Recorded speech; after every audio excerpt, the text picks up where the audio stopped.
Shut up.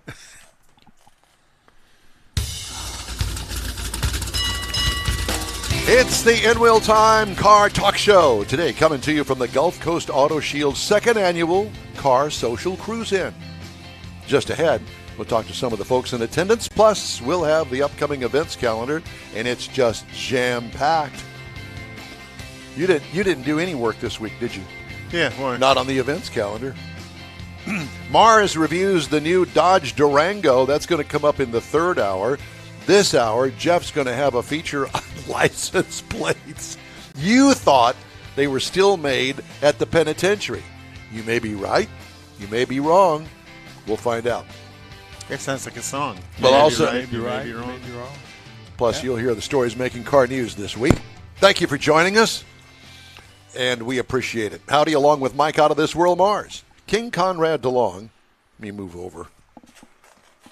We need more Jeff Zekin and His Eminence, Mr. David Ainsley, our chief engineer, cook, and bottle washer. And head potentate. I'm Don Armstrong. Glad you could join us today on this Saturday. If you're listening, watching live on all of the different things that you can.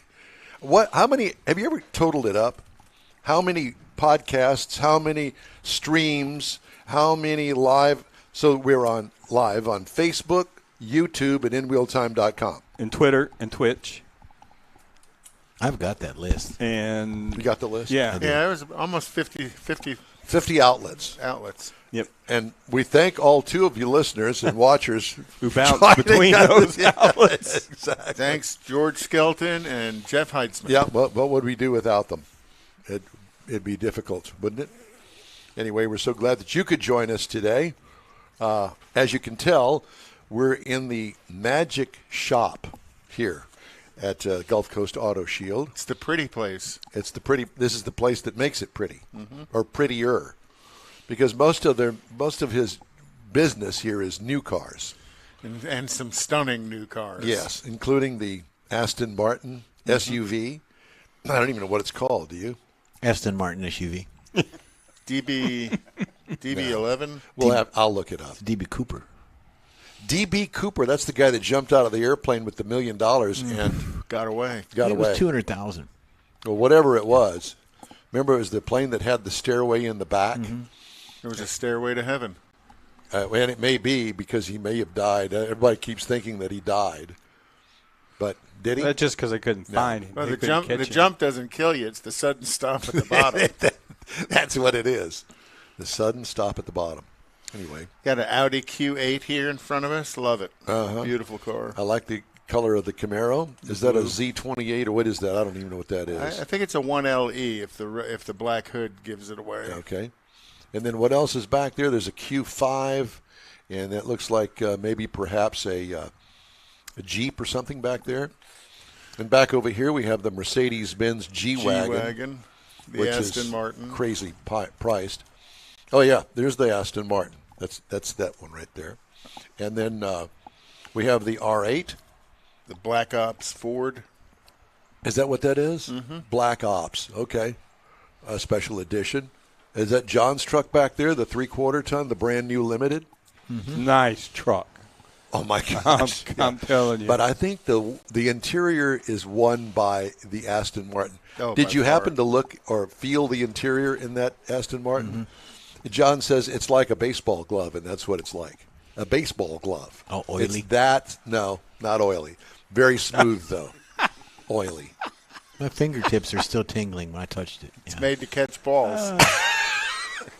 You know, That's a baseball glove. it is. Well, we're off the air. Yeah, we're off the air on every radio. Thanks, Conrad. And anywhere else. Thank you for that. Once again, you've sent us off the air. Yeah. And the white vehicle there, what is that one? Tesla. That's the Tesla? Yeah, he brought it back in. Okay. And the Rivian is behind it. Oh, yeah, the Rivian. Is that the T1 truck? RT? John, is that the Rivian truck? R1S, okay. Are you going to come and sit down, or are you still busy? Yeah. Yeah. This is the proprietor. that is walking gingerly because he's had knee surgery. Were those Well, in- actually, I didn't even call it leg surgery. Those in Nederland, he's the owner. Okay. Just Thank you very much, Jeff. Just sit down. Need a translation. You're in the king's chair there. I know you do. Hi, how you doing? Good morning, boys. How are y'all? You've Well, been, we're you've been doing busy well. this morning.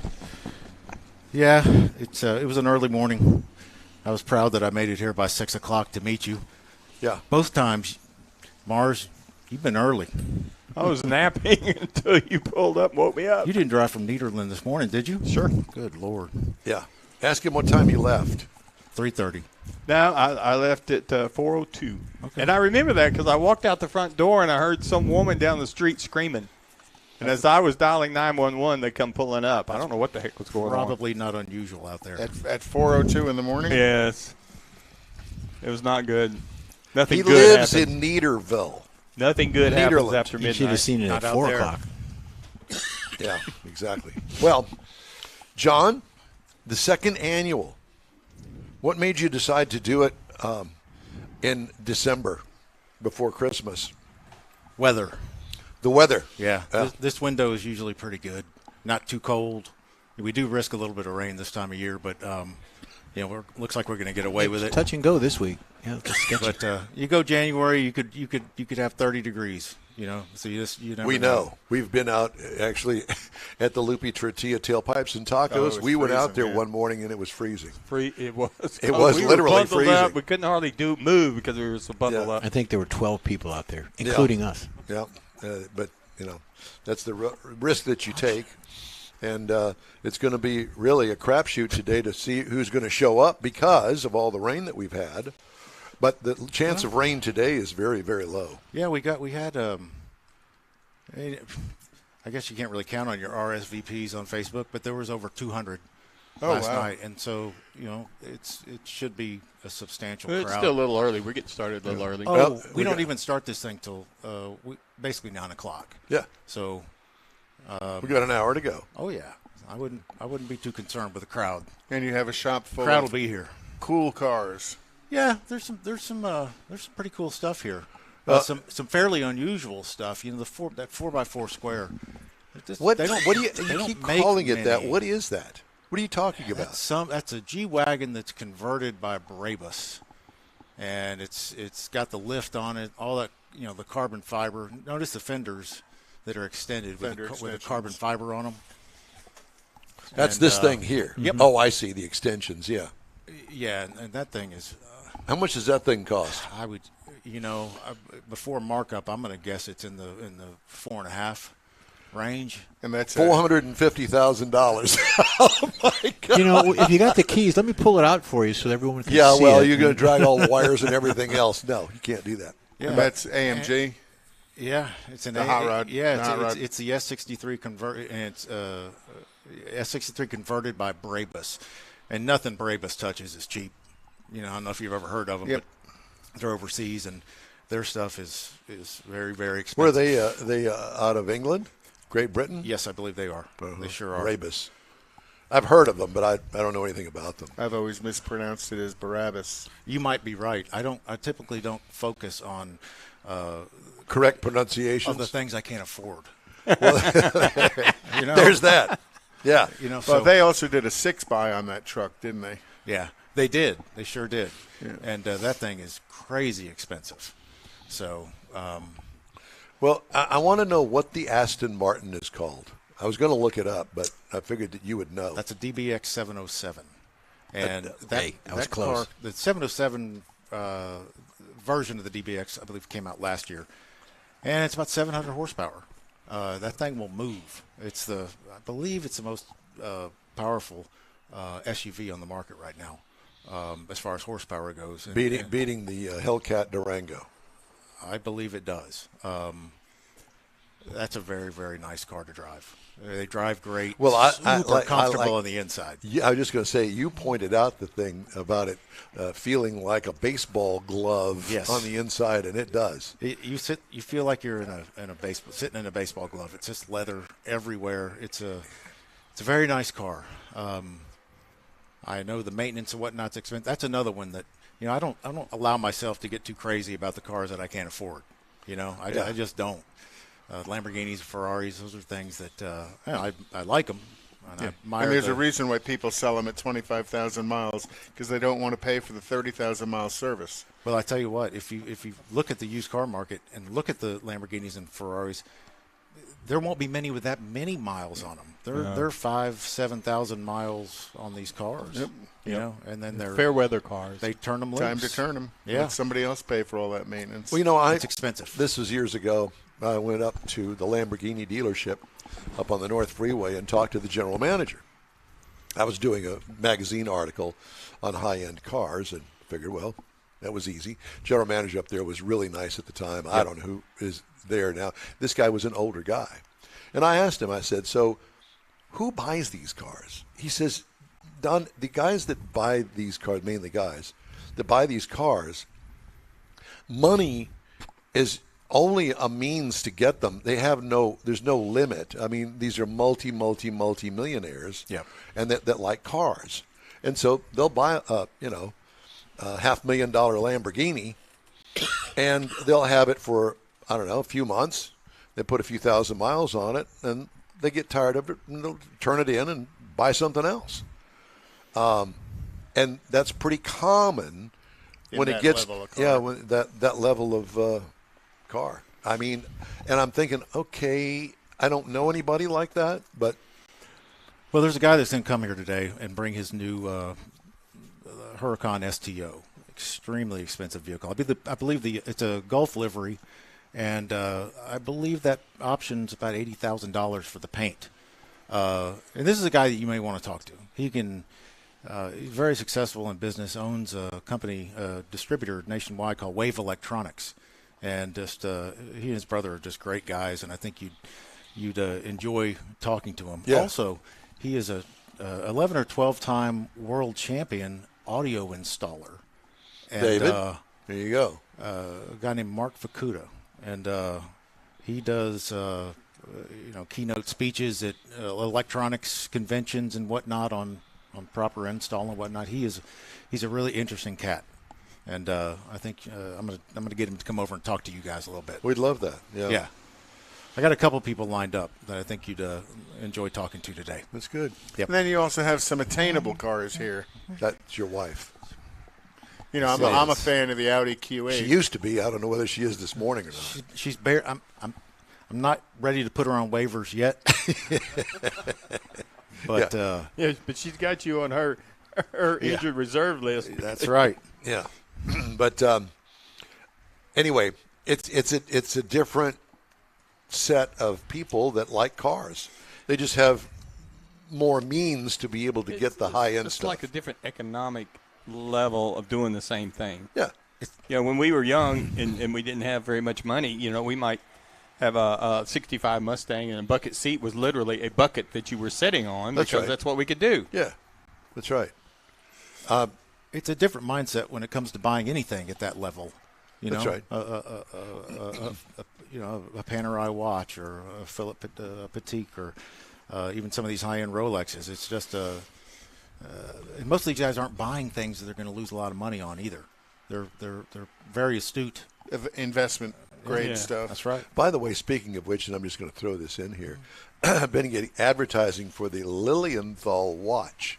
And I want to ask our Lilienthals up in the Northwest, the people that we talk to all the time, selling that watch, whether they are the ones that are invested in it. I hadn't seen that. Yeah, Lilienthals. Anyway. Unique name, so yeah. Yeah, there's no doubt about it.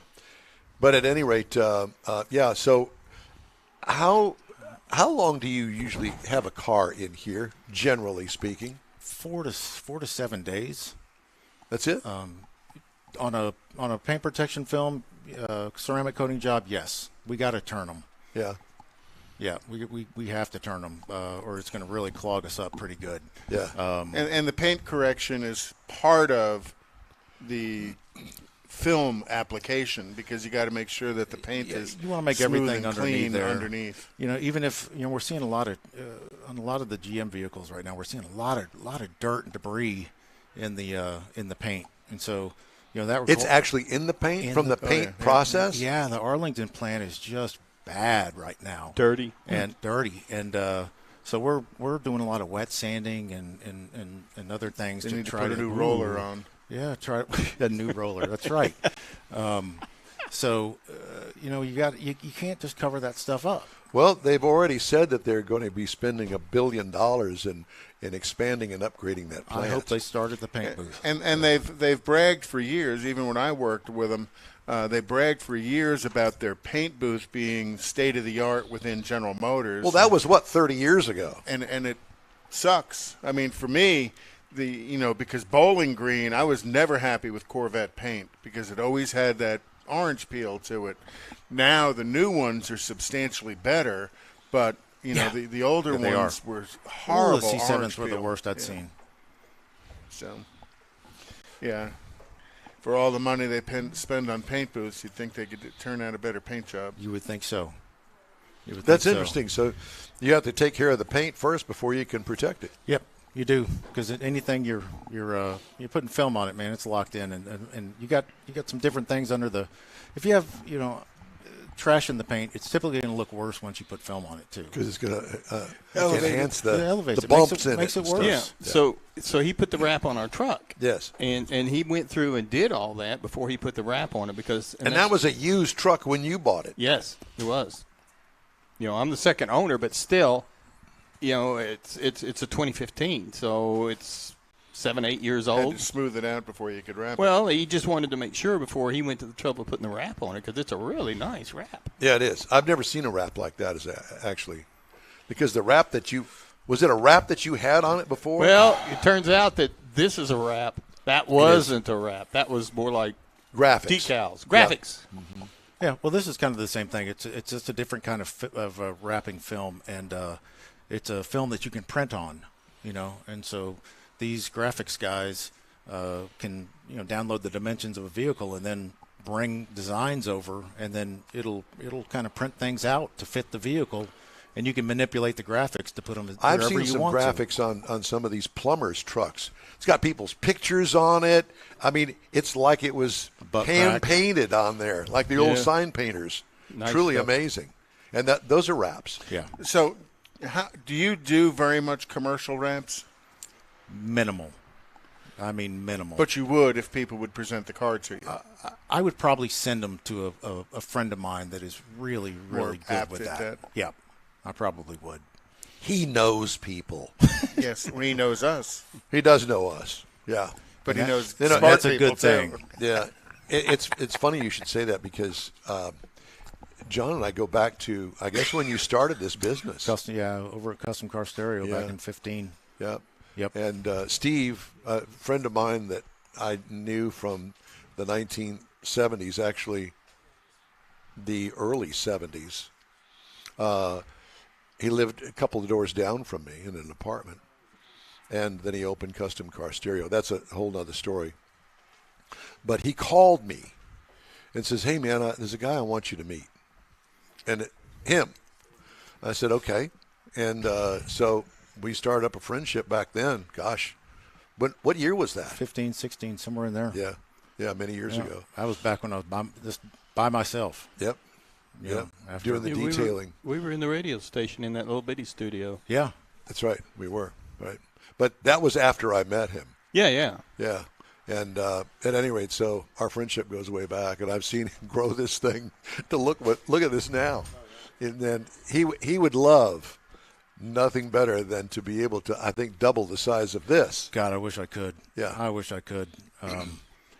But we've got, the West Shop has been very good to us. They're doing a lot of stuff for Porsche over there, and then we're going to have a Sugarland store open here in the next 30 days. Indigo is building a just about finished with a Porsche store down in Sugarland. Really? Indigo, the car dealer. Yes. He doesn't have a microphone for some reason. That's right. Yeah, Well, it's- Indigo, the car dealer. Yeah, and it's their culture to sell Expel, and so of course Expel would like to put a store down there next to them like they did up north, and they try to do that. But wherever Indigo puts a store. But they'd never do that to a dealer that's so close, and so that'll be our store.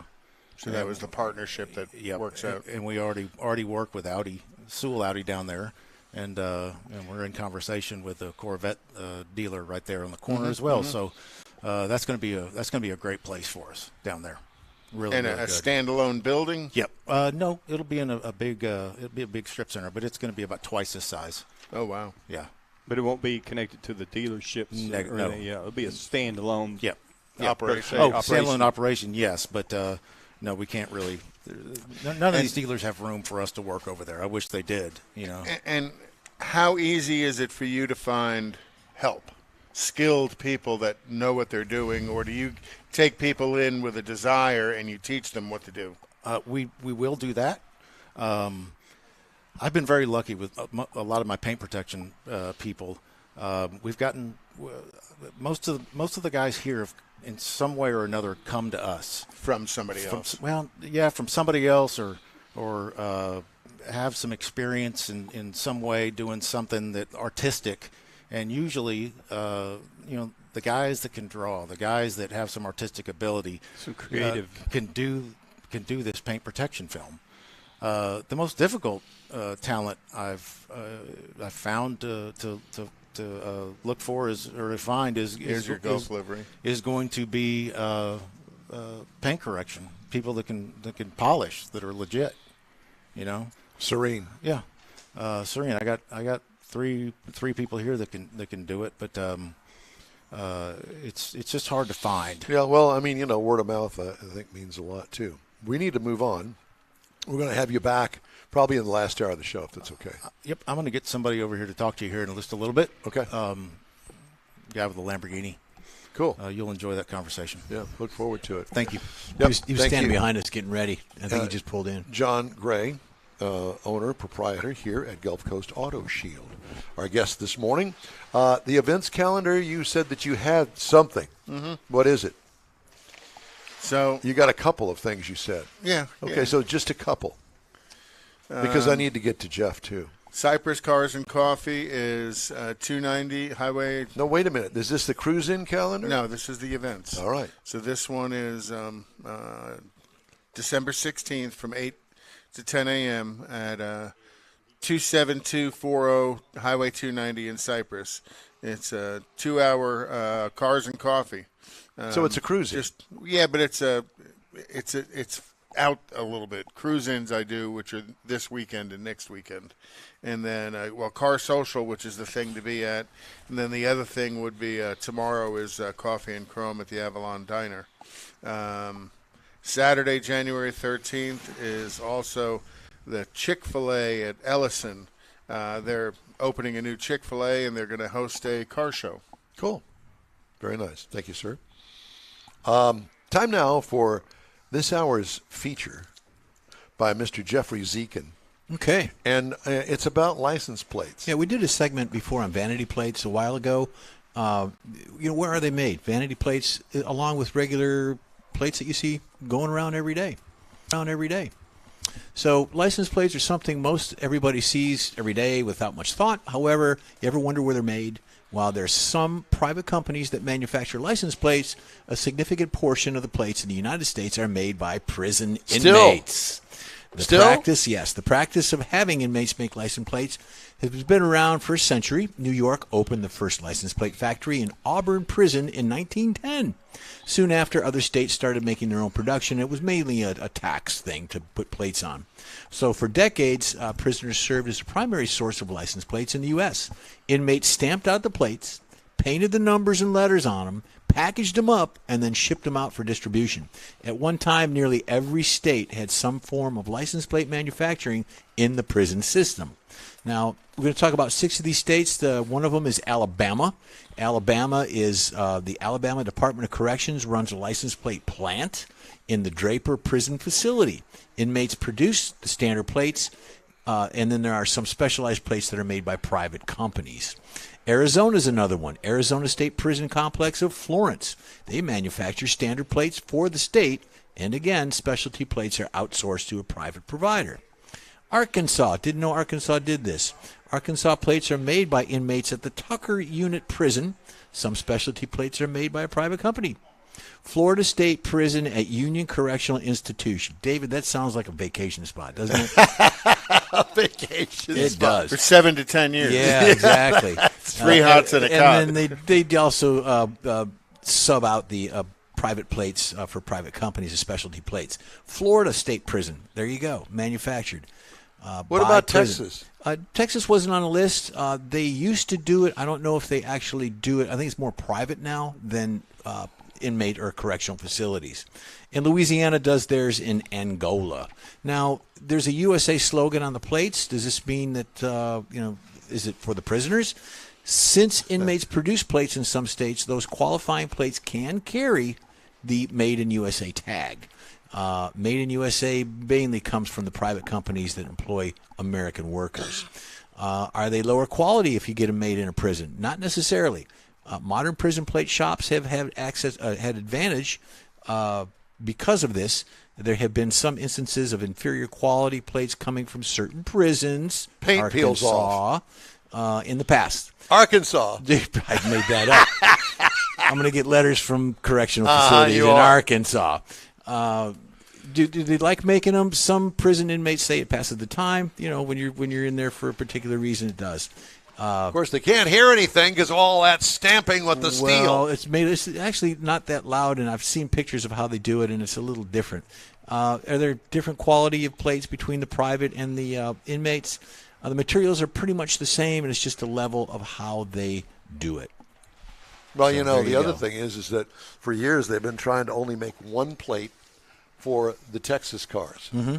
But I guess DPS says, nay, can't do that, don't do that, we want two plates. So they win. Yep. Oh, the front plate and the back plate? Yeah.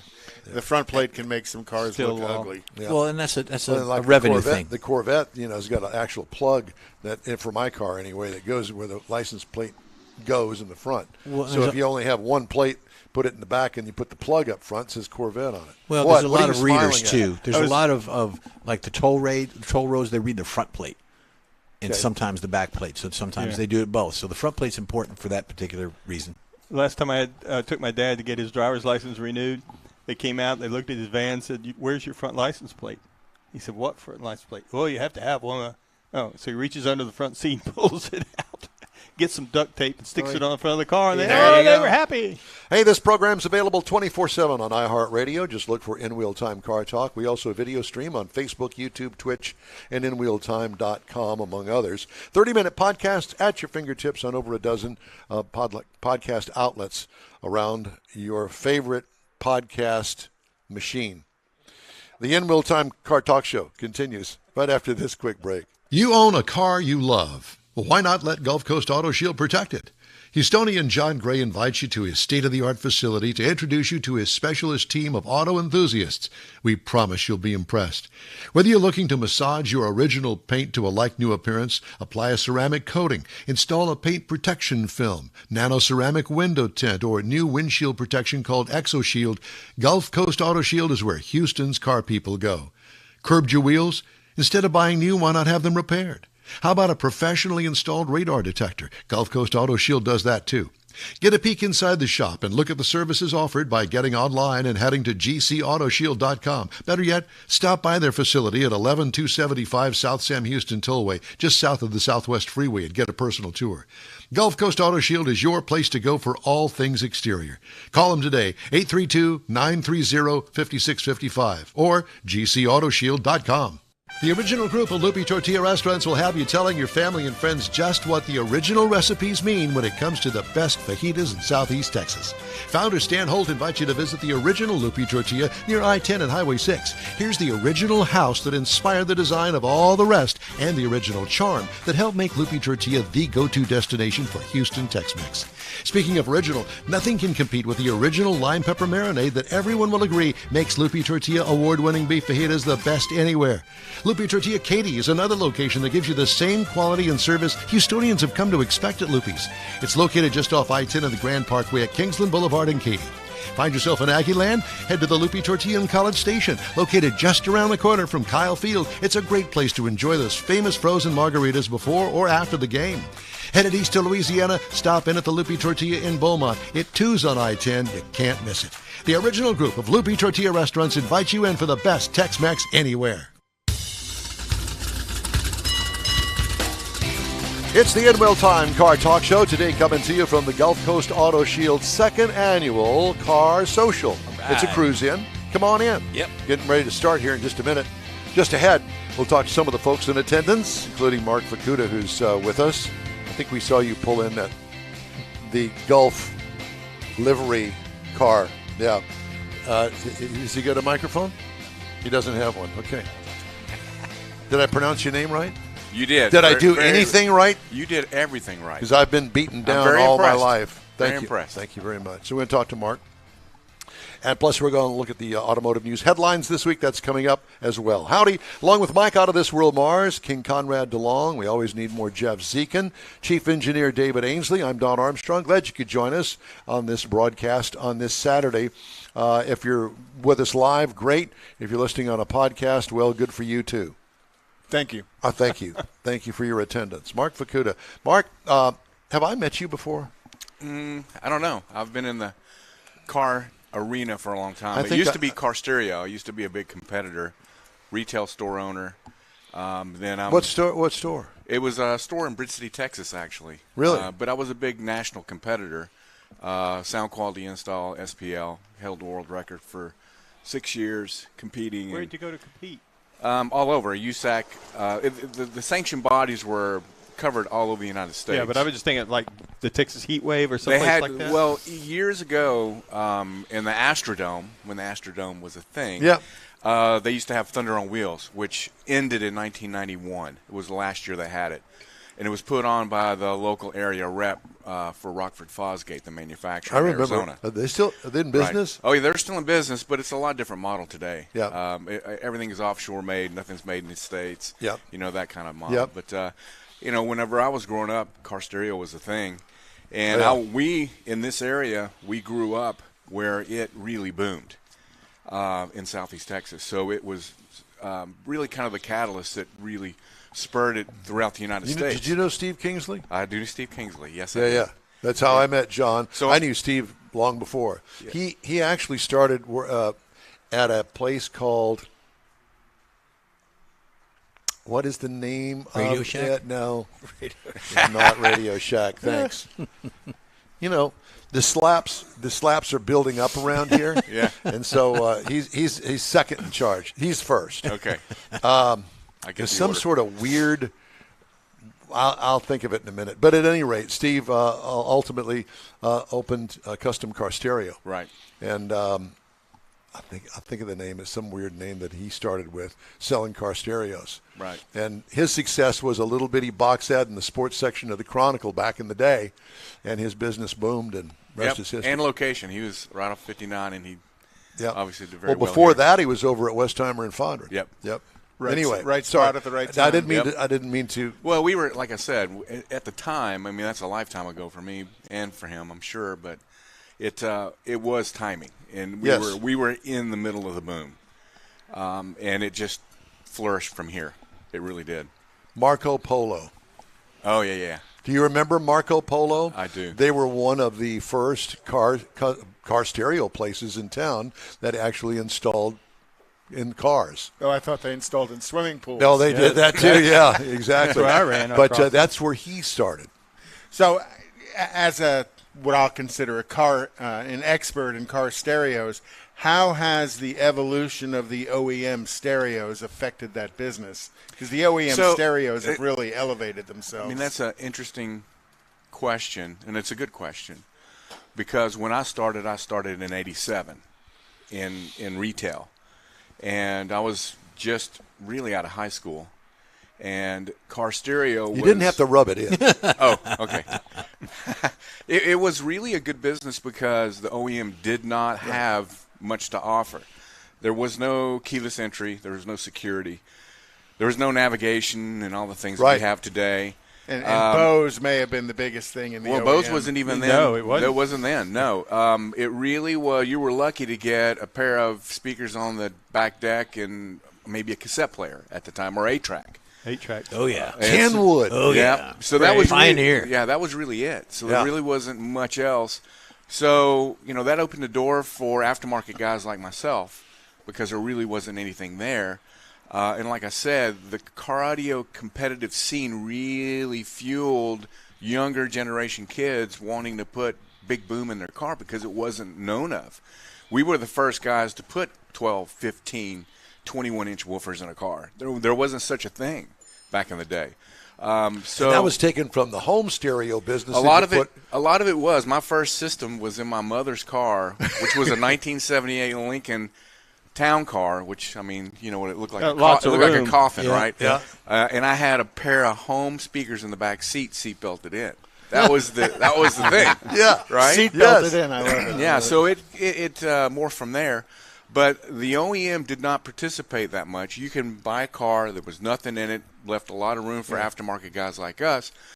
And in 1985, the first CD player was introduced by Sony, a CDX5. And the CDX5, it wasn't that good. It was just CD, no AM, FM, but it was a CD player. Right. So that really changed kind of the acceleration of aftermarket audio in cars.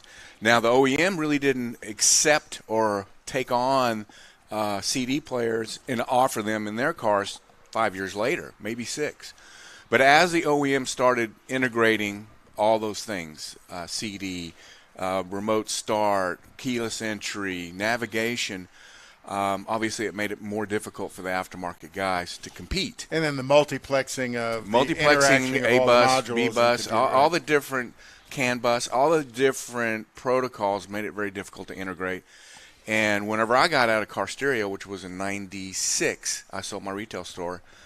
I mean, you had to have a module for this, a module for OnStar, a module just to bypass all those things so you could put an aftermarket audio system in. Today, I mean, the cars that I have, I mean, you can't change the head unit because it's integrated to your AC, it's integrated to your navigation, and the it's integrated to PCM everything. wants to see the correct Everything. head unit. Yeah. I mean, cars now, you unplug a sensor on your shock, it lets you know, Right. and it won't. I mean, even the lift system on these cars, if it's not calibrated correctly, gives you a fault. You can't go over 45 miles an hour. It's a problem. So the electronics part of the cars are very, very complex.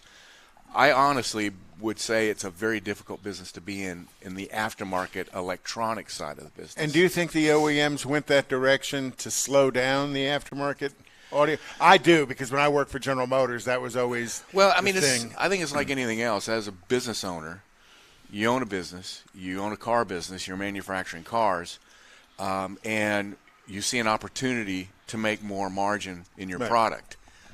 And it also is an attractor, right? Whenever people are looking for cars, well, this car's got this, whiz-bang electronic that this one does not have, right? So it is an It's a attractor. perception of value. Exactly. I'm in a little bit different business, same audio, but it's in the home now. And it's the same there that we see that home builders are offering smart home products in their homes to attract buyers. Fully integrated. But they're not professional home, integrators or electronic integrators and control integrators and acoustic integrators. They're building houses, but they want to attract buyers. So they're offering, smart home Something, whether it's Well, they gotta- it could be, effective or it could be not. security, it could be smart home, it could be audio, it could be CCTV. Got to at least be setting up from their perspective the wiring, the infrastructure for it, and if they bring somebody like you in to cap it off or something, I'm not sure how it works, but I can Right. see why they would do that. Exactly. And, that just pushes, especially when it's the top home builders in the United States. They're driving all the rest of the regional home builders, right? Yep. And it's kind of car audio and home audio, the way the whole transition's happened from OEM to consumer, it's very similar. It's happening almost the same way. And now you see the OEMs with Bang & Olufsen and Harman Kardon, Bose, because I was a GM guy, so Right. Bose was the big thing at General Motors, putting Blaupunk. Bose. Yep. Yeah, so now those home producers are now also being integrated into the cars. Right, and a lot of the car integrators, if you will, OEM, like Harman, they're big home and pro guys. They build those products as well. They're, on the top of the list when you look at go to any restaurant like commercial speakers. It's going to be a JBL control speaker. They're number one for doing integration for OEM for car. And they have the best testing, development, probably JBL place there is, yeah. The speaker people. Yeah, the speaker people. Well, it's JBL, it's Harman International. Now. Right, and they have JBL, they have Crown, they have a lot of different AKG, they have a lot of they've absorbed the competition. Yeah, they have bought, just like a lot of the manufacturers, they've bought other companies to supplement or, create synergies within their companies. Right. Well, David's Technology. our radio guy. You'd use JBL speakers in this radio station? You're a radio guy? Really? Yeah. Imagine that. Yeah, JBL's probably on the top for pro audio. Yeah. There's no doubt. Yeah. And have been for a long time. Okay, so Casio. let's talk about your car. Okay. Go ahead. Yeah, see, now he's smiling really. But we have that's easy. We have a policy here on In Wheel Time. The guest has to loan their vehicle to us. Oh, wait. John didn't tell me that. Hey, John. You have to blame John. So tell us what it is and how you got the Gulf Oil Company livery on it. So I actually just got this car about a month and a half. Is maybe, it a maybe 2 Ferrari? months. No, it's a Lamborghini. A Lamborghini. Yeah, so that's a A Lamborghini what? STO is what it's called. It's a Huracan. So it's a version of a Huracan. Okay, Huracans come out, I think 2015 was the first launch. It replaced the Gallardo. V10, mid-mounted, 7-speed, twin clutch, paddle shift car. So I ordered this car 2 years ago, and I just got it. Took 2 years to get. Oh, wow. Right. Holy Toledo. Yeah, and it was a lot because of the paint. So the paint it does look like a Gulf livery, but that is. But that's not. No, this car is spec'd to the Lamborghini launch spec for the STO. When they launched the STO, that is the car they launched to the world. And what does STO stand for? Oh gosh, it's Super Trofeo Omologato. I'll probably butcher Omologato, that. Something yeah. like that. Yeah. In my notes, I'm Which going to is stick like with GTO. STO. Yeah, just stick with STO. Same thing. as Yeah, so the GTO. paint is the problem as far as timing. That has got 3 liveries, packs is what they call, to get that paint. It's all, and you can't see it from here, and it's really hard to see when you get up close to it, but the blue has a micro metallic in it. It's really pretty, and so does the orange. But the colors are really what made that special. And it's, like I said, the timing was expanded because of the paint colors. So Lamborghini doesn't call it a Gulf livery. No, they call We do the because blue is we're called blue. uneducated The blue about is it. blue Lafayette. The orange is Arancio, California, and the black is some other color I don't remember. Black. Black. Yeah, maybe. But and then the other thing about that car that took so long, which took about another 6 months, Stereo system? no, is the STO on the door. It's painted. It's not a sticker. That took 6 months just to get that painted. Everything's painted on that car. All the stripes and all the color. Everything's painted. Wow. I didn't gosh. want decals, stickers. Right. Right. Most of them come out with stickers. So what's your regular car? F-150. Really? That's my work That's truck. your daily driver. Yeah, and then I have a Cadillac Escalade V. Now You know you're what that is? talking. Now you're talking. Here's our Cadillac guy Okay. here. Yeah, so I have a V. But And you got a Ferrari jacket on. well, so there's a long story to that. But yes, my wife actually drives the V more than I do because She's a I nice have lady. Yeah, Nice she's lady. really, and she gets, it's funny because she gets all the, hey, that is such a cool car, and I'm like, hey, wait a minute, what about my car? Right? Right. The V gets a lot of attention, and you would think, because these cars are so flashy, we go out to dinner. Oh man, the valet guys love the V. It's amazing.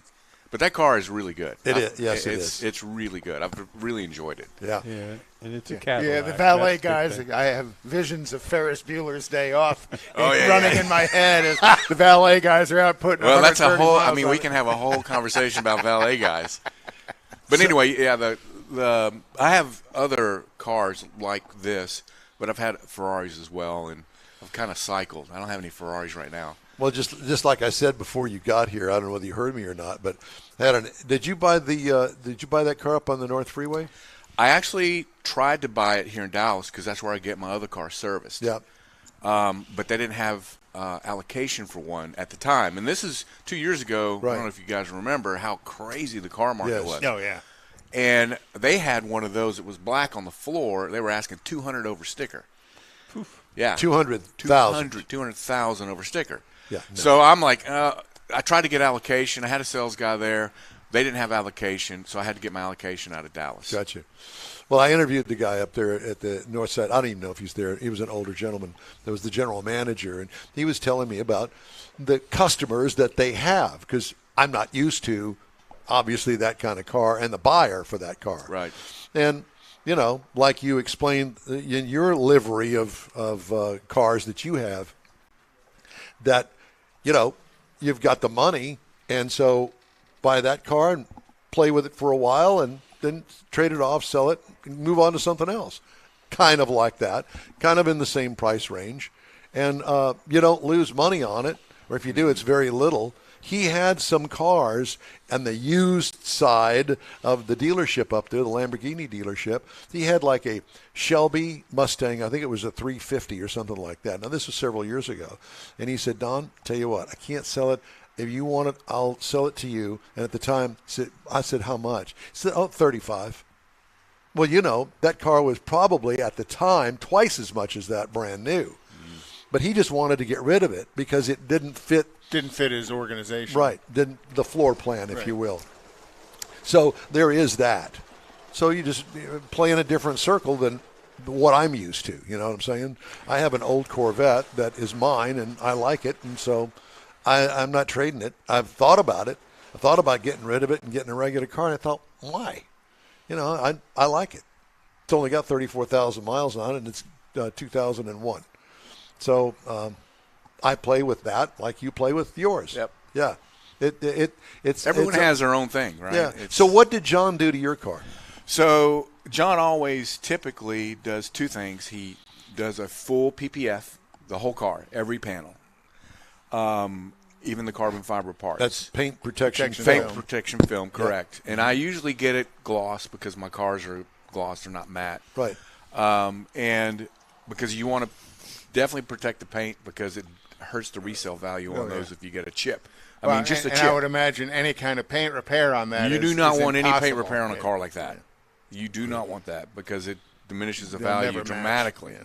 If someone in the market for a car like that were to want to buy that and knew that it was sprayed, that would be a big hit on your valuation. Yeah. So that's why the paint protection film is so important especially on cars. Because listen, my pickup truck, I don't have it on my pickup truck because I don't really care about if it gets a chip. How often do you drive this?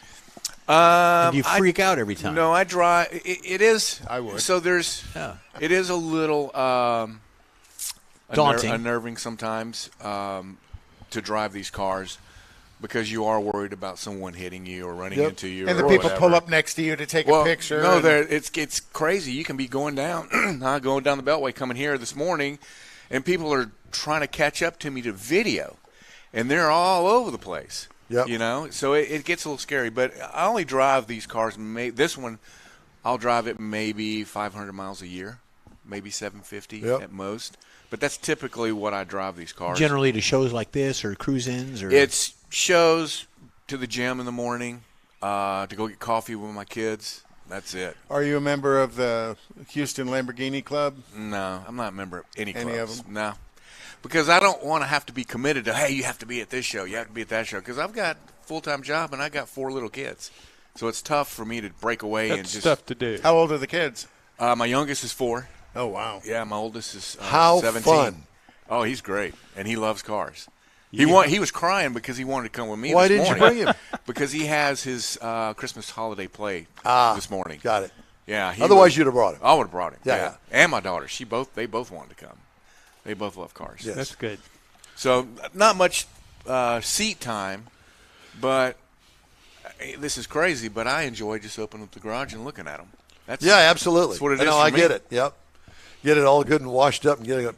Yeah, because You know, quite that's frankly, really a good-looking car. oh yeah, because quite frankly, I mean, it's not smooth. It's not like driving the V. It's a race car. The V is the best I know. vehicle to Yeah, drive. it is. Well, that air suspension. That is much better to look at, Yeah. but I would rather drive the V than drive that. Honestly. Oh, me too. Yeah. Yeah, but your son would probably rather you come pick him up at high Oh, school absolutely, than that. absolutely. Yeah, they Dad, bug- can you come they pick bug me me? up Hey, today? can you go to this show? Can you go to that? He's the one who bugs me to go to shows. Actually, there's a photo shoot they want to do with another car that I have, and they're bugging me about doing a photo shoot tomorrow. I'm like, man, What's the other car? I have a 2020 Lamborghini SVJ. Okay. I don't know if you guys know what that is. No, it's the you see the kind of blank stare in our eyes? Yeah, yeah, I know you It's got a it. Lamborghini. I know that. It's the kind of the upper end of that. It's a V12, straight pipe. It's What color is it? yeah, it's a Galileo Orion, which is a metallic yellow and black. It's beautiful, beautiful car. Actually, I can show a picture to you guys Yeah. while you're sitting here looking at me with No, those, I was those just blank thinking- stares. Yeah, with that dumb look on our face. No, With the that's weather kind of being natural what it to is, us. it could be a good day to take the pictures. If you're doing a photo shoot. Well, yeah. Yeah. Well, it's one of those things that it's all the time. I mean, my wife got a post on Facebook for the neighborhood, and some lady was like, yeah, I don't know, there's somebody in the neighborhood that has Ferraris and Lamborghinis, and there's someone that has a blue and orange Lamborghini. We really want to take a picture with our son for his high school graduation. So my wife is talking to this lady, and she's coming to me going, hey, guess what? I got you a deal to take pictures with some kid for high school graduation. Yeah, a deal that you don't get anything out of it I'm like, except okay. spend a couple hours. and he won't loan us there his you car. go. Yeah. Yeah, so Oh that's my the gosh. SVJ. That My is God, that's gorgeous. beautiful, yeah. Yeah, so it's V12. It's a roadster, so the tops come off. It's got, what should I say, the Corvette's got the same side scoops on it. Yeah, that big. one It's, does. it's like a hole. You can Yeah. put a baby inside of that Yep. thing. Oh, yeah. But yeah, it's one of those things. You buy it, you lower it, you PPF it, you tin it, and you put exhaust on it. Every car. And you did all that. Oh yeah, that one's got exhaust. It's lowered. Now, who do you PPF. get to do the mechanical stuff like that? My brother and I. Y'all do it. Yeah, Get yeah. out there and fiddle with it. No, yeah, we just did the suspension. We put Novatec lowering springs. You could tell it's a little bit lower than a normal. Yes, we could tell. Yeah, it's about an inch lower. The driveways and anything with a bump in it would scare me. Well, it's got a lift, so it lifts up. Oh, it about- does? Yeah, about an inch. Does it know, or do you Does it have have No, a you got to memory? push a button. Okay. Yeah, you got to push a button. Mark, it's great to talk to you. Yes, sir. Thank Beautiful, you very Very much. cool, man. stunningly Very beautiful cool. car. And Yeah, we'll be great. looking forward to that lending it out here. soon. Yeah. I'll just charge John. Oh, Yeah. by the way, he does do all my window tint too. Does he? Well, yes, Gotta the have the that, best. yeah. Window tint, PPF. John does it all. He's Yeah. the best. Thank you. You mentioned both your kids wanting to come down here. Can they both of them fit in there? It's difficult. Well, my daughter's 7. My son's okay. 4. 4 they and can, 7. Yeah, so they can squeeze in there. Yeah, but I don't okay. really like driving that car with them without a car seat. Yeah. I got to be a responsible dad, right? Absolutely. 17-year-old get to drive it No, all? no. Nobody drives that. Not even my wife. When she lets me know about it all the time. She's not even on the insurance Hang in policy. there. Hopefully, she's Oh, not. boy. Hang in there. Just go drive your V. Go drive your V. And leave it Exactly. alone. Go drive your V. That's a separate insurance. We also take V loaners as well. Okay. Great talking to you, Mark. Thanks All right. so much. Some of the Appreciate it, headlines guys. making news this morning. American Honda recalling more than 300,000 Accord and HRV Heard that. vehicles in the U.S. for a missing rivet in the front seatbelt pretensioners. 23 and 24 model Honda Accord midsize sedans and HRV subcompact crossovers. Honda did not say how many vehicles could be affected in Canada and Mexico. Honda told NHTSA that as of November 16th it had received 7 warranty claims, but no reports of injuries or deaths. So Lord it's have mercy. It's a frog recall because it's missing a rivet. Yeah. Yeah, put that microphone a little bit closer to your mouth, if you would, please. Or turn them down. Or you just turn him down. We don't even know why he showed up today. Ford, 20,000 to 2019 Ford Expeditions being recalled. Reports seatbelt pretensioners deploying inadvertently. Other recalls: Buick Encore, Invista, and Chevy Trax. Blank instrument panel display. Oh, wow. I've suffered that with some of my press cars. Land Rover Defender, improperly reinstalled brake calipers may detach from the 2023 model. Did you hear what I said? We're recalling the recall. We're recalling the recall. Actually, no, it's improperly reinstalled brake calipers. There's that. Mercedes-Benz plans to pull production of its flagship electric crossover out of the U.S. and replace it with a higher volume model.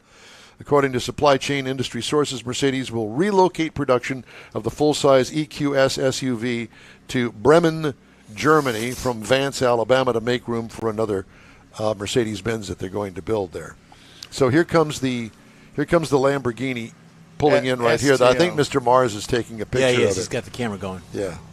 That is really a nice car. That is gorgeous. And to think, they're going to loan that to us. I don't think that they'll ever do that, ever. General Motors said UAW's 6-week strike cost the automaker $1.1 billion. It also reinstated its guidance for 2023, saying it now expects to earn nearly $10 billion and said it would buy back $10 billion in shares from stockholders. GM said GM said its new contracts with the UAW and Unifor union in Canada would increase its labor costs by about $1.5 billion or $500 per vehicle. And guess what? You going to be paying for it. That's right. Nissan's going to tap into European tastes for crossovers with the next generation Leaf in a styling shift in hopes will significantly boost demand. U.S. production of the Leaf will end mid-decade.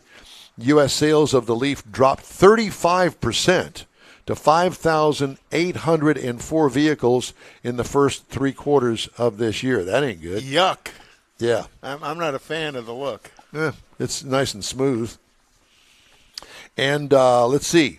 Are you ready for this? Toyota said Wednesday it will plow $2 billion windfall from selling shares in its top supplier, Denso, and into batteries, hydrogen technologies, and software as the world's biggest automaker realigns shareholdings among its group companies to free up investment funds. The planned sale will reduce Toyota's stake in Denso, the world's second biggest auto parts suppliers, to 20% from about 24.2% today.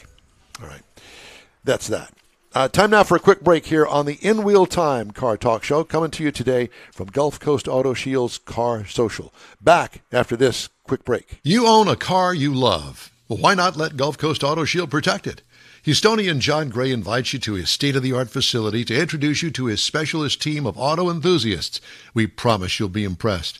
Whether you're looking to massage your original paint to a like-new appearance, apply a ceramic coating, install a paint protection film, nano-ceramic window tint, or new windshield protection called ExoShield, Gulf Coast Auto Shield is where Houston's car people go. Curbed your wheels? Instead of buying new, why not have them repaired? How about a professionally installed radar detector? Gulf Coast Auto Shield does that too. Get a peek inside the shop and look at the services offered by getting online and heading to gcautoshield.com. Better yet, stop by their facility at 11275 South Sam Houston Tollway, just south of the Southwest Freeway, and get a personal tour. Gulf Coast Auto Shield is your place to go for all things exterior. Call them today, 832-930-5655 or gcautoshield.com. The original group of Lupi Tortilla restaurants will have you telling your family and friends just what the original recipes mean when it comes to the best fajitas in Southeast Texas. Founder Stan Holt invites you to visit the original Lupi Tortilla near I-10 and Highway 6. Here's the original house that inspired the design of all the rest and the original charm that helped make Lupi Tortilla the go-to destination for Houston Tex-Mex.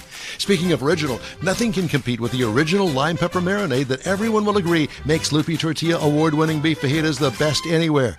Lupi Tortilla Katy is another location that gives you the same quality and service Houstonians have come to expect at Lupi's. It's located just off I-10 and the Grand Parkway at Kingsland Boulevard in Katy.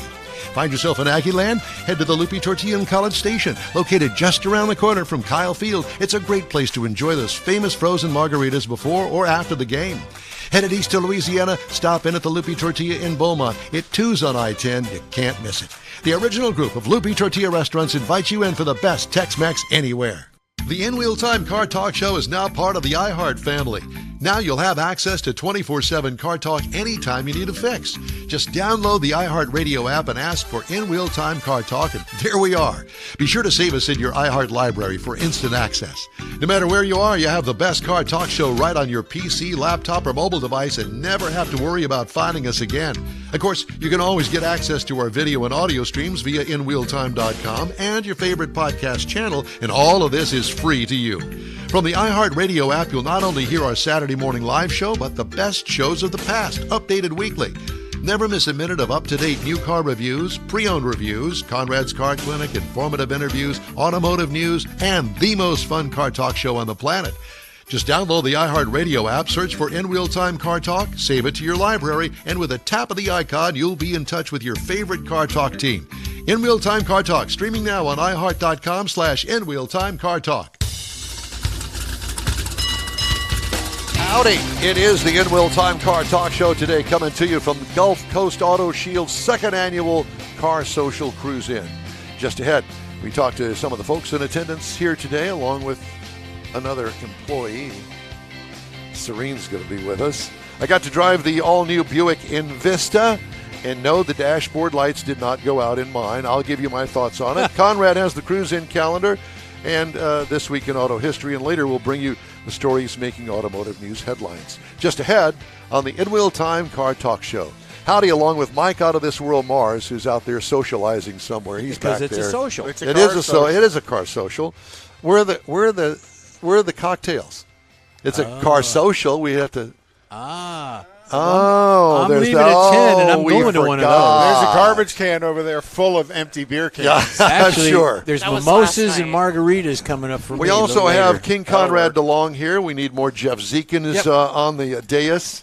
And also joining us today is the ever-popular chief engineer, David Ainsley. So glad that you could join us as well. Thank you very much. We appreciate it.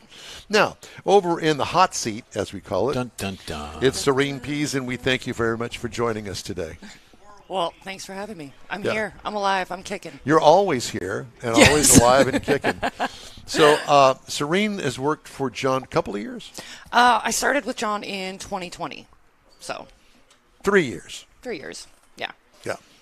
So I met her because she did her magic on the 2001 Corvette. Yes. I think more than once. More than once. Sorry. But that's the first time you actually let me buff and polish it.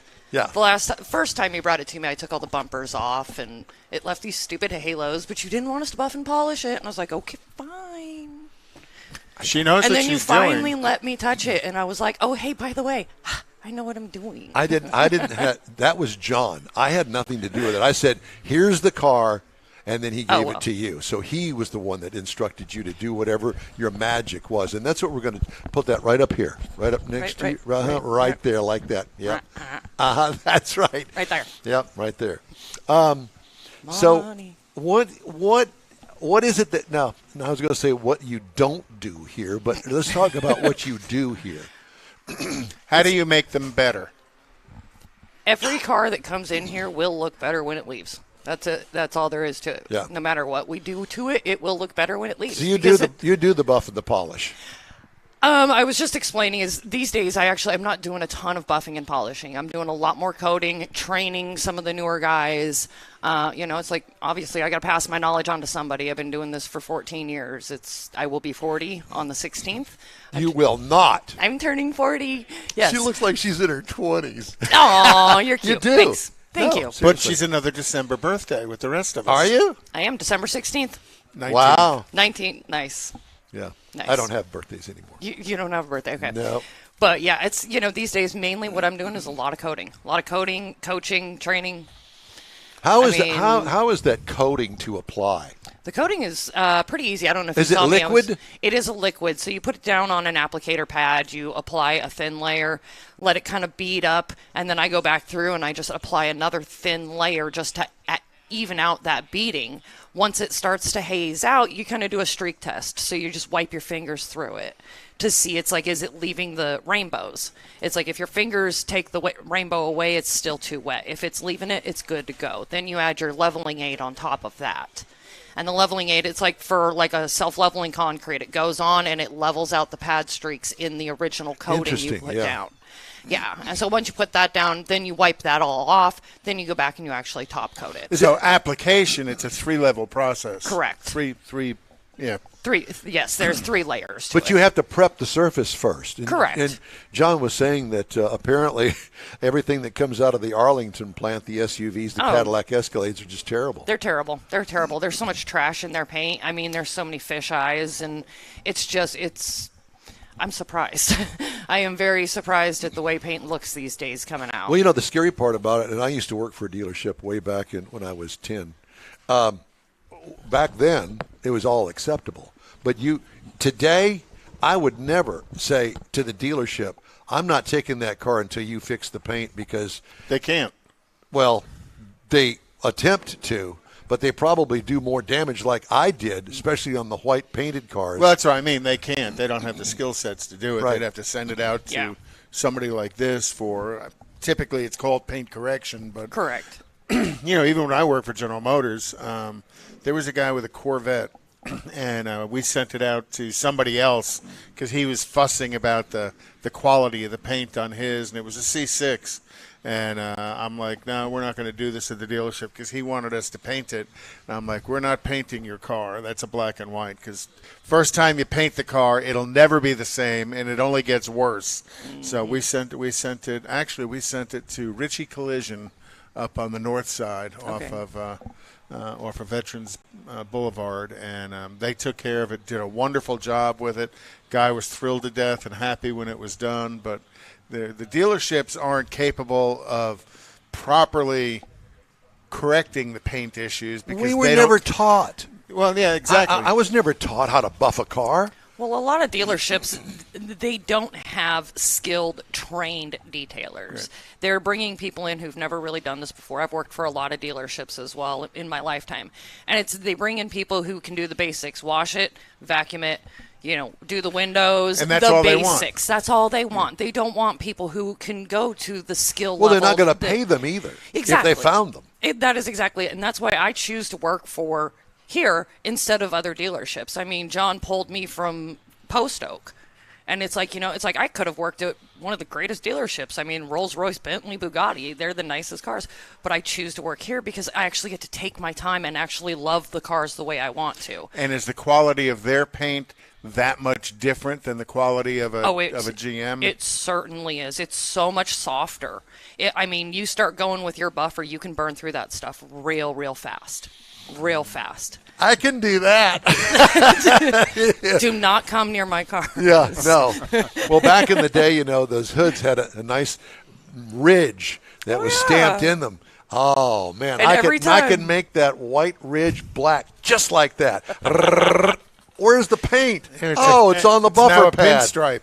Yeah. Oh, it was At great. no extra charge. No extra charge. It's free. I'm sorry, sir. I know that you just bought this beautiful new white Impala, but we're going to have to send it to the paint shop because that moron, Don Armstrong over there, buffed right through the paint that's only about that thick. Nice. It was awful. Nice. Yeah, it was awful. Good So job. has Good job. the Corvette paint improved with the C8 versus the C7?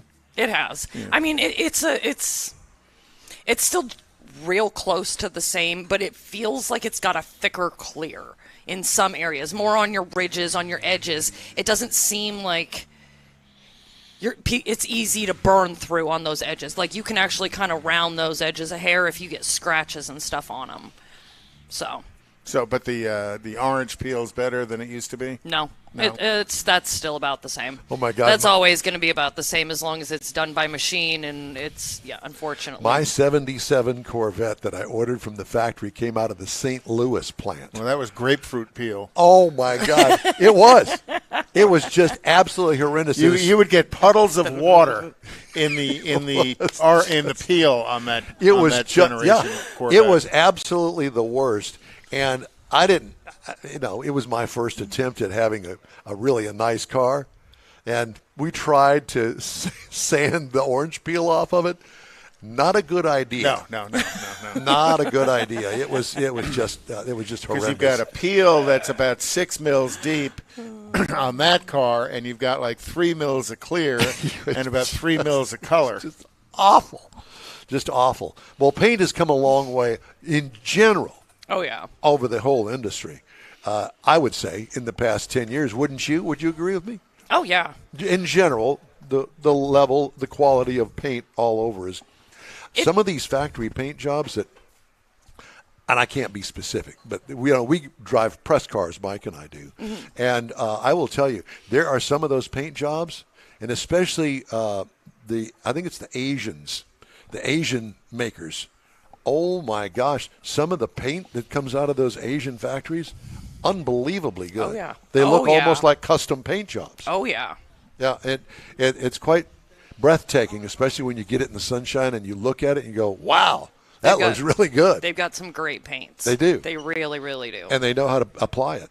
It's truly amazing. It is. So, Do you think the difference is in the paint product or in the process of applying it? I think it's in the paint product. I think it's the difference in the EPA regulations based on which continent you're on. It's based upon what type of a clear they use, whether it's a water-based clear or lacquer-based clear. I mean, here in the U.S., I believe it's a water-based. Everything's water-based. Is water-based Yeah, it's been for a clears number of now. years. Yeah, and I think that's honestly what's impacted a lot of GMs and stuff paint, because that's where you're getting more of a ripple and you're getting more trash in it because it's not a thicker clear. And I don't think they hold up nearly as long. I think even your old Japanese cars, I mean, their clear still to this day is, I mean, you can buff it, polish it, and come Still workable. right back. Exactly. You take the same year-old, American-made car and you try to buff it and you burn right through that crap. I know how to do that. If it's still there. Exactly. If there's anything left, you will definitely burn through Let's it. talk about the wraps. Are you doing the wraps? Are you doing the clears? No, I don't do any of the PPF. No, I definitely don't do that. I don't have the patience for that crap. Yeah. These guys, I don't know how they lay an entire hood. I can't lay the screen protector on my phone without a bubble. Okay, I don't get it. It drives me nuts. Well, I mean, and they work by themselves, and they'll take a car, and I've seen them, and I'm sure probably some of them are here. But Oh, yeah. At any rate, they work by themselves. They got all their lights on and everything, and Most of them put their headphones in, and I mean, But they it's- spray gel down, and then they take this big thing and they just go whack on the hood, and then they squeegee it out, and I don't get it. Well, and to me, the real trick get is it. doing the edges, the door edges, the window glass, all of the stuff where the actual film ends. How do you? Yeah, there's the trick. Well, there's a pattern actually cut out, so it's already like a puzzle piece. It looks just like the door.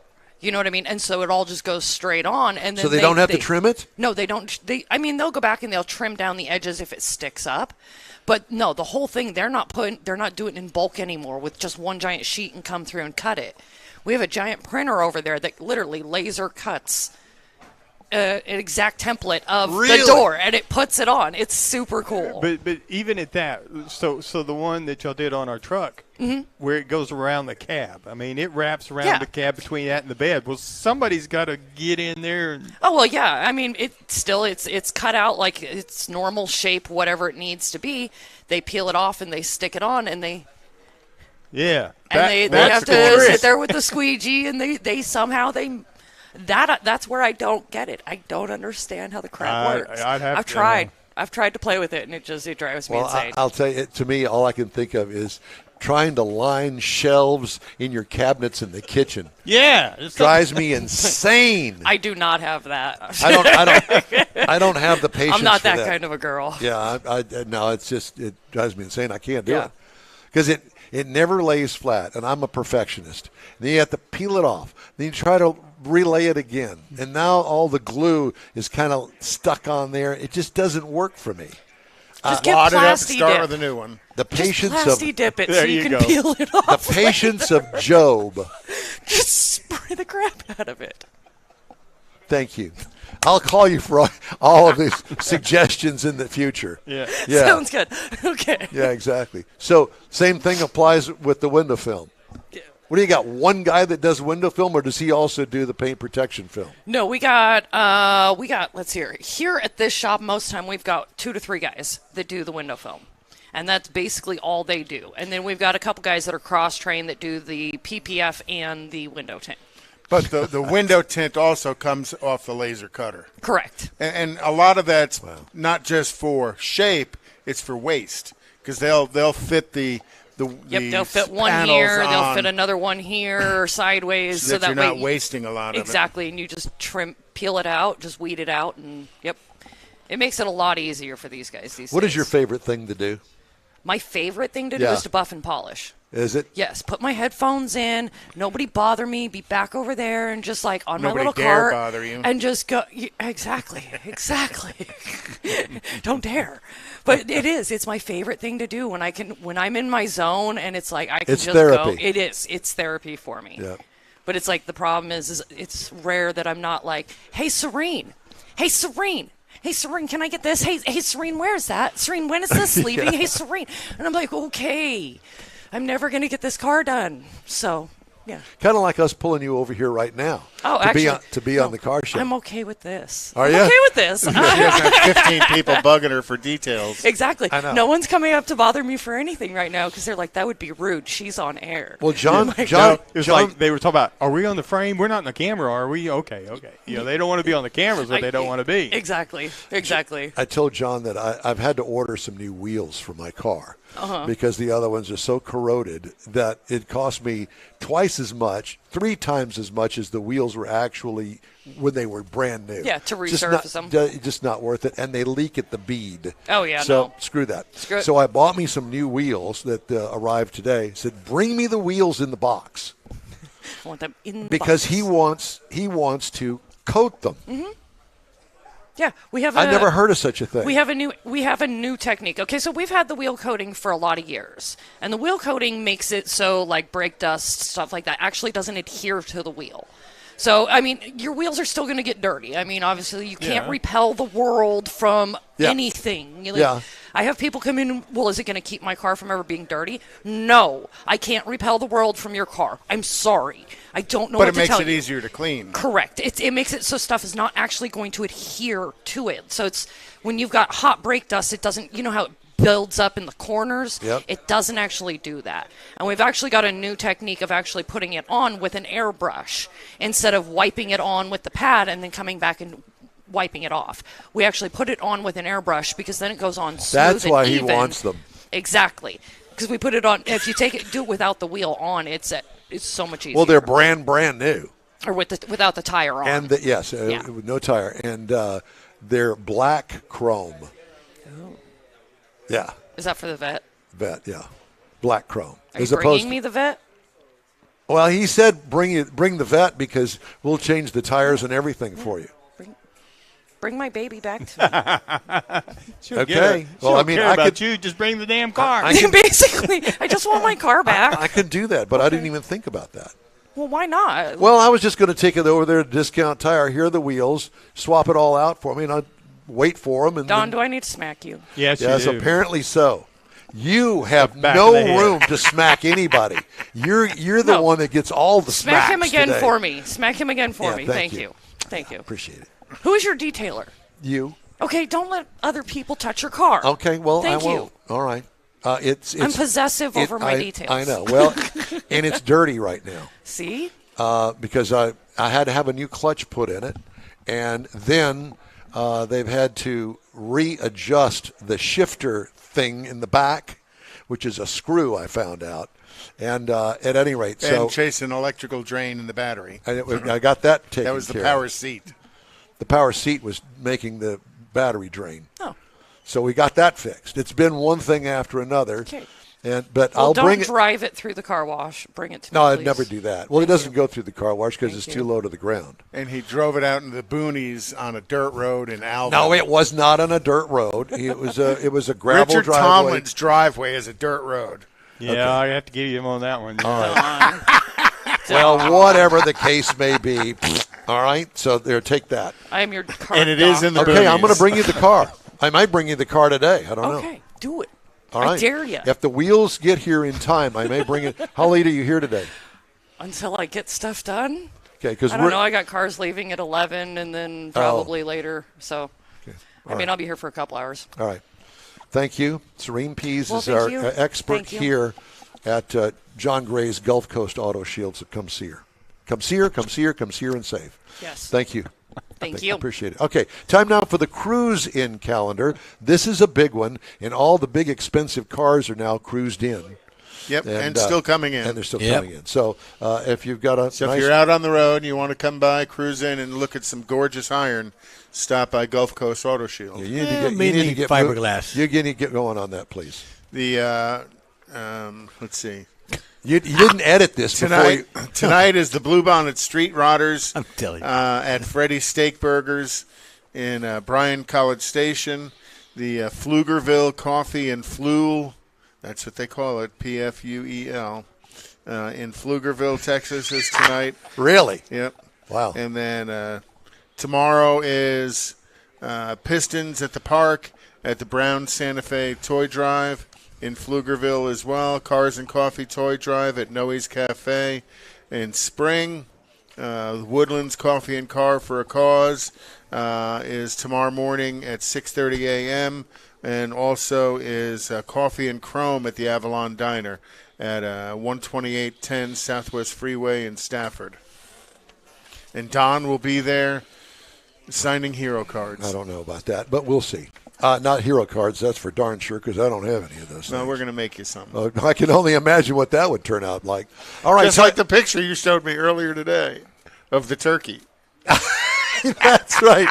And we can't get into that because it's a little bit risque.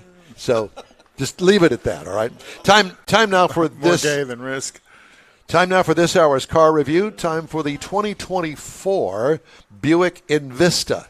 Now, if you're a Buick fan, you're probably going, Envista. They don't have. No, it's a real car. It's an SUV. It's a crossover, and it's cool. It looks good, and it is very different. It's a different Buick. If I were to take the Buick insignia off of the front, you would not know what it was. You would think it was an Asian import. It really is a good-looking car. It comes in 3 trim levels: the Preferred, the Sport Touring, and the Avenir. I had the Sport Touring. It is considered a small station wagon, or in our estimation, it is a compact SUV. Seats 5 people, including the driver. Exterior changes, it's all new, as I said. It does share some parts with the Chevy Trax. So this is a Chevy Trax, really, in the Buick guise. Yeah. Exterior features: extra sharp exterior design. That is a new direction for Buick. Large open grille with the new Buick logo above it. Squinty headlights right at the top of the fenders. You saw it. I had it last week. Fastback roof design with a chrome rear bumper. Bet you didn't even know that. I missed that.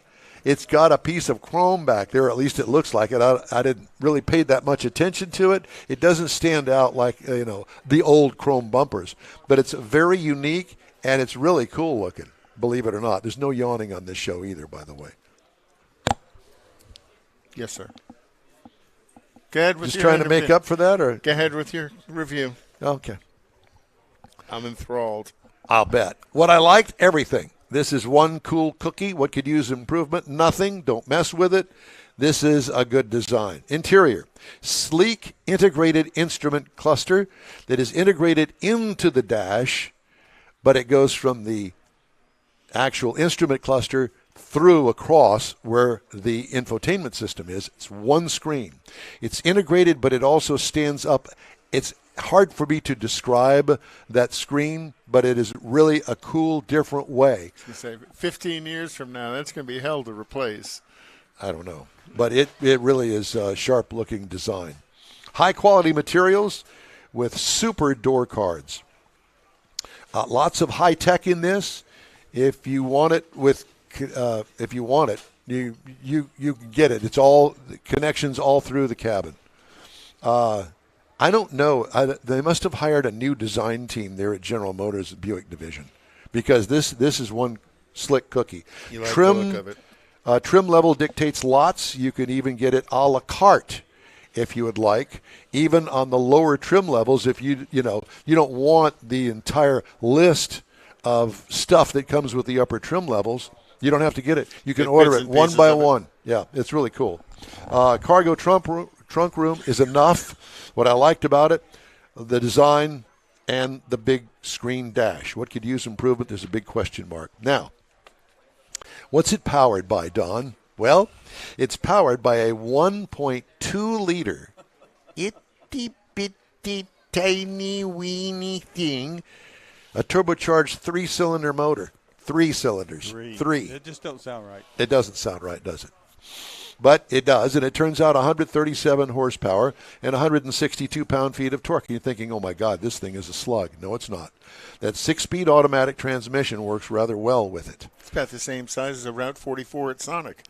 Pretty much, yes. Tow rating, forget it. Doesn't tow anything. 28 miles per gallon city. Highway is 32 for a combined total of 30. I got 31.6 miles per gallon. Delivered what it's supposed over to. 440.1 miles. Wow. Well, back and forth to Autorama. So it's not a rocket, but this is adequate for a small family. What could use improvement? Nope. Don't jack with it, because the gas mileage out of this little bitty motor works really well. You haven't had it yet, have you? Nope. When you get it, you're going to go, Don was right. You know, you forget that it's a 3-cylinder. Seriously. It acts more like a 4-banger. You don't notice that it's missing a cylinder. Well, that's the whole thing about the turbo, is to add power. Yep. Again, what could use improvement? Nothing. I said, nope, don't jack with it. That's what I wrote right there. Black and white right there. Ride and handling, nice, and not a Buick floater at all. What could use improvement? Nothing. Here is the real kicker. You ready? The base trim price on this is $24,100. Mm-hmm. That's not bad at all. Prices tested was $29,000. The base model price, the entry-level price for this car is $22,400. Wow. 22.4, Mars. Even at I didn't know they 29, made anything I didn't either. 29 is a good price as well. I was in it. I drove with you in it. It's, Yeah. it's a nice little It is. car. I liked it. It is. Well, and that from somebody who drives the SRX. Yeah. Now, what the competitors? Cousin is Chevy Trax. It starts at $20,400. I didn't know that either. Hyundai Venue. I've not had one. Didn't hear it. $19,800 for the Venue. Or the Kia Seltos, which I'm driving now, is $24,390. Those are entry-level prices. And that's my review of the Buick for 2024, the Buick Envista with the Sport Touring package on it. Hey, the In Wheel Time Car Talk Show is available 24/7 through the iHeartRadio app. Just look for In Wheel Time Car Talk. We also video stream on Facebook, YouTube, and InWheelTime.com, and podcasts are available on over a dozen of the most popular podcast outlets. The In Wheel Time Car Talk Show continues right after this quick break. You own a car you love. Well, why not let Gulf Coast Auto Shield protect it? Houstonian John Gray invites you to his state-of-the-art facility to introduce you to his specialist team of auto enthusiasts. We promise you'll be impressed. Whether you're looking to massage your original paint to a like-new appearance, apply a ceramic coating, install a paint protection film, nano-ceramic window tint, or new windshield protection called ExoShield, Gulf Coast Auto Shield is where Houston's car people go. Curbed your wheels? Instead of buying new, why not have them repaired? How about a professionally installed radar detector? Gulf Coast Auto Shield does that too. Get a peek inside the shop and look at the services offered by getting online and heading to gcautoshield.com. Better yet, stop by their facility at 11275 South Sam Houston Tollway, just south of the Southwest Freeway, and get a personal tour. Gulf Coast Auto Shield is your place to go for all things exterior. Call them today, 832-930-5655 or gcautoshield.com. The original group of Lupi Tortilla restaurants will have you telling your family and friends just what the original recipes mean when it comes to the best fajitas in Southeast Texas. Founder Stan Holt invites you to visit the original Lupi Tortilla near I-10 and Highway 6. Here's the original house that inspired the design of all the rest and the original charm that helped make Lupi Tortilla the go-to destination for Houston Tex-Mex. Speaking of original, nothing can compete with the original lime pepper marinade that everyone will agree makes Lupi Tortilla award-winning beef fajitas the best anywhere. Lupi Tortilla Katy is another location that gives you the same quality and service Houstonians have come to expect at Lupi's. It's located just off I-10 and the Grand Parkway at Kingsland Boulevard in Katy. Find yourself in Aggie Land? Head to the Lupi Tortilla in College Station, located just around the corner from Kyle Field. It's a great place to enjoy those famous frozen margaritas before or after the game. Headed east to Louisiana, stop in at the Lupi Tortilla in Beaumont. It too's on I-10. You can't miss it. The original group of Lupi Tortilla restaurants invites you in for the best Tex-Mex anywhere. The In Wheel Time Car Talk Show is now part of the iHeart family. Now you'll have access to 24/7 Car Talk anytime you need a fix. Just download the iHeartRadio app and ask for In Wheel Time Car Talk, and there we are. Be sure to save us in your iHeart library for instant access. No matter where you are, you have the best Car Talk show right on your PC, laptop, or mobile device and never have to worry about finding us again. Of course, you can always get access to our video and audio streams via InWheelTime.com and your favorite podcast channel, and all of this is free to you. From the iHeartRadio app, you'll not only hear our Saturday morning live show, but the best shows of the past, updated weekly. Never miss a minute of up-to-date new car reviews, pre-owned reviews, Conrad's Car Clinic, informative interviews, automotive news, and the most fun car talk show on the planet. Just download the iHeartRadio app, search for In Wheel Time Car Talk, save it to your library, and with a tap of the icon, you'll be in touch with your favorite Car Talk team. In Wheel Time Car Talk, streaming now on iHeart.com/In Wheel Time Car Talk.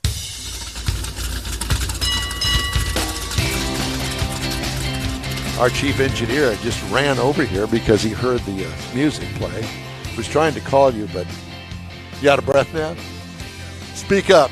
It's the In Wheel Time Car Talk Show today, coming to you from the Gulf Coast Auto Shield second annual Car Social Cruise-In. Just ahead, we talked to some of the folks there in attendance. Plus, Conrad has This Week in Auto History, and we'll get you caught up on the stories this week making news headlines. Howdy, along with Mike Out of This World Mars. King Conrad DeLong. We always need more Jeff Zekin. I'm Don Armstrong. Glad you could join us, and thank you very much. We appreciate that. All right. As we wait for our next guest, we can either do the Hemmings Cars Sold this week, or that's what we're going to do.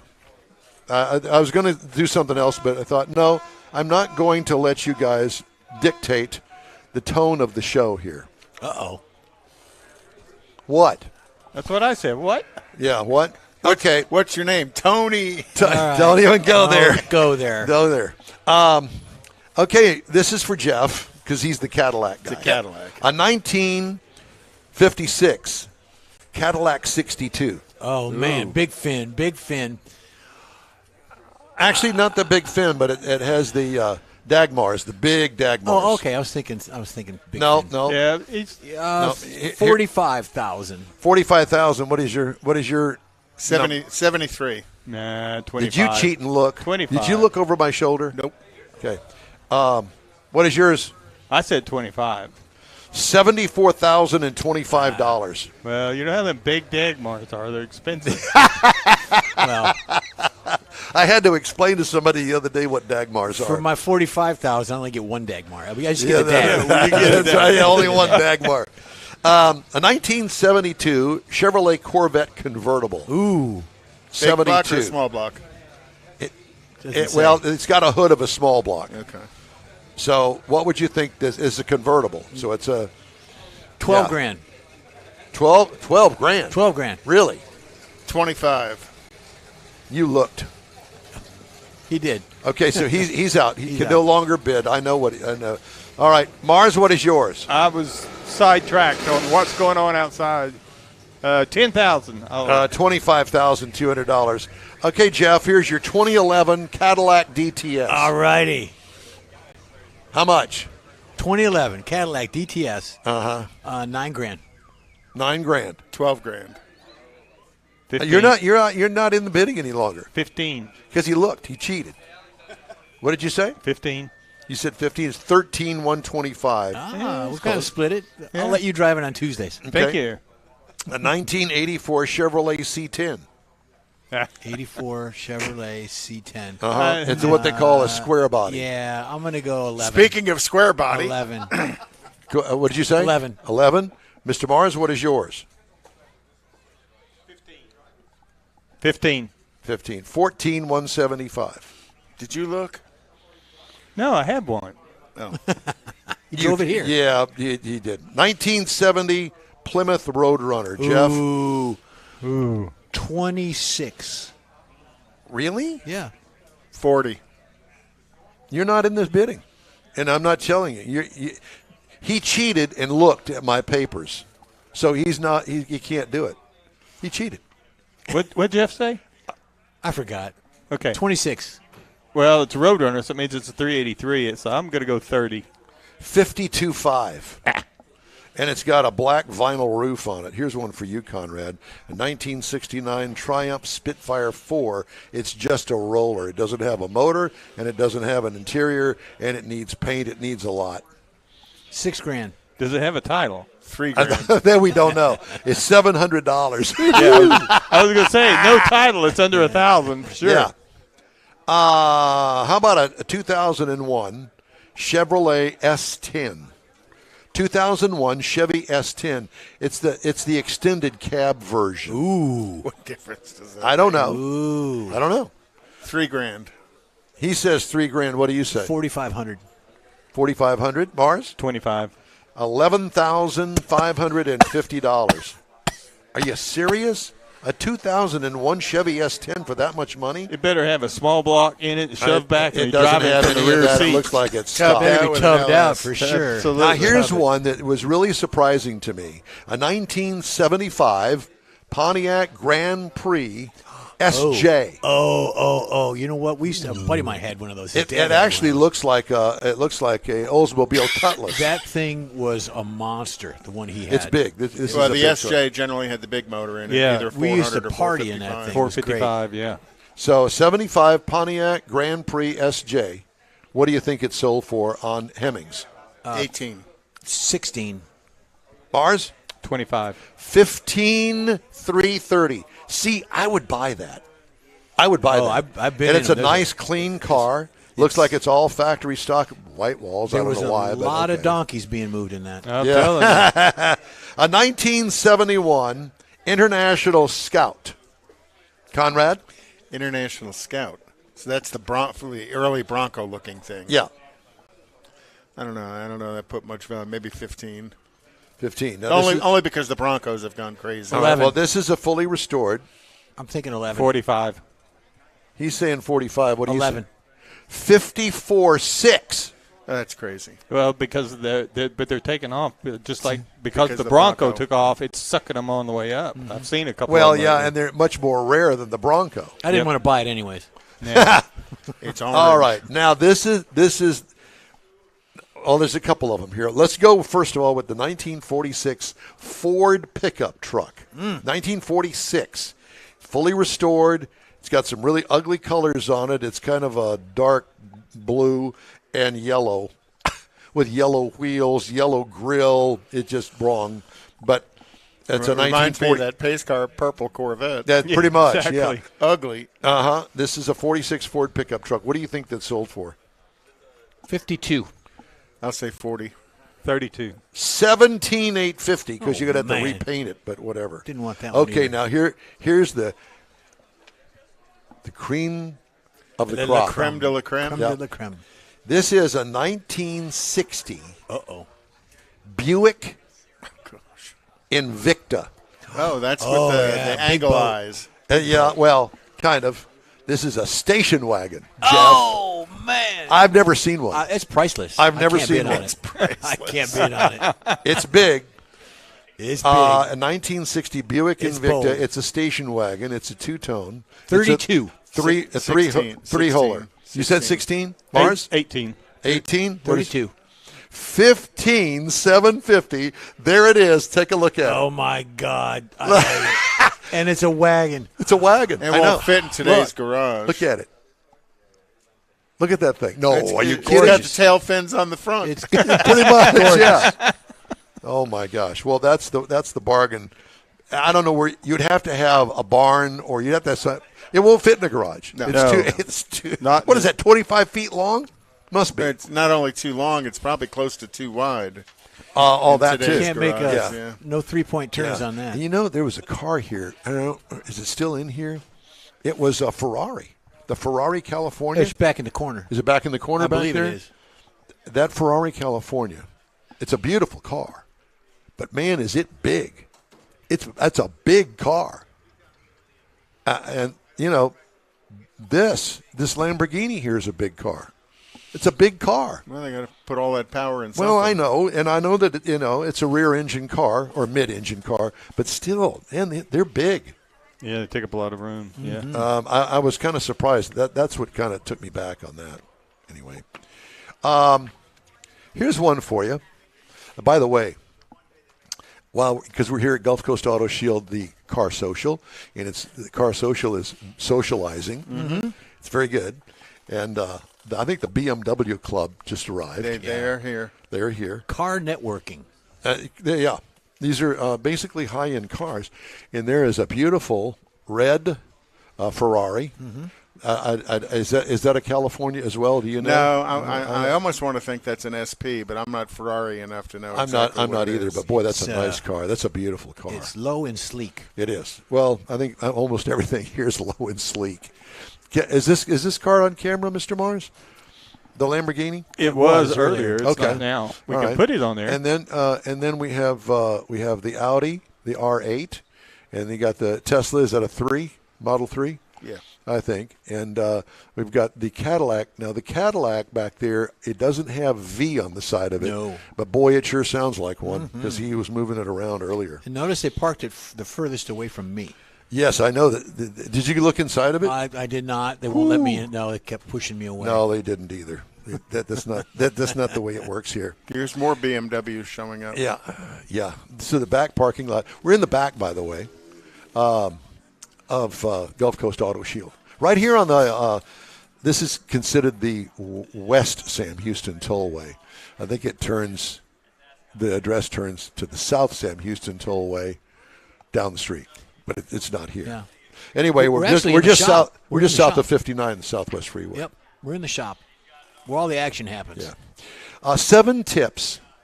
This is kind of a Christmas thing, so I thought this was kind of cool. This is from Hemmings.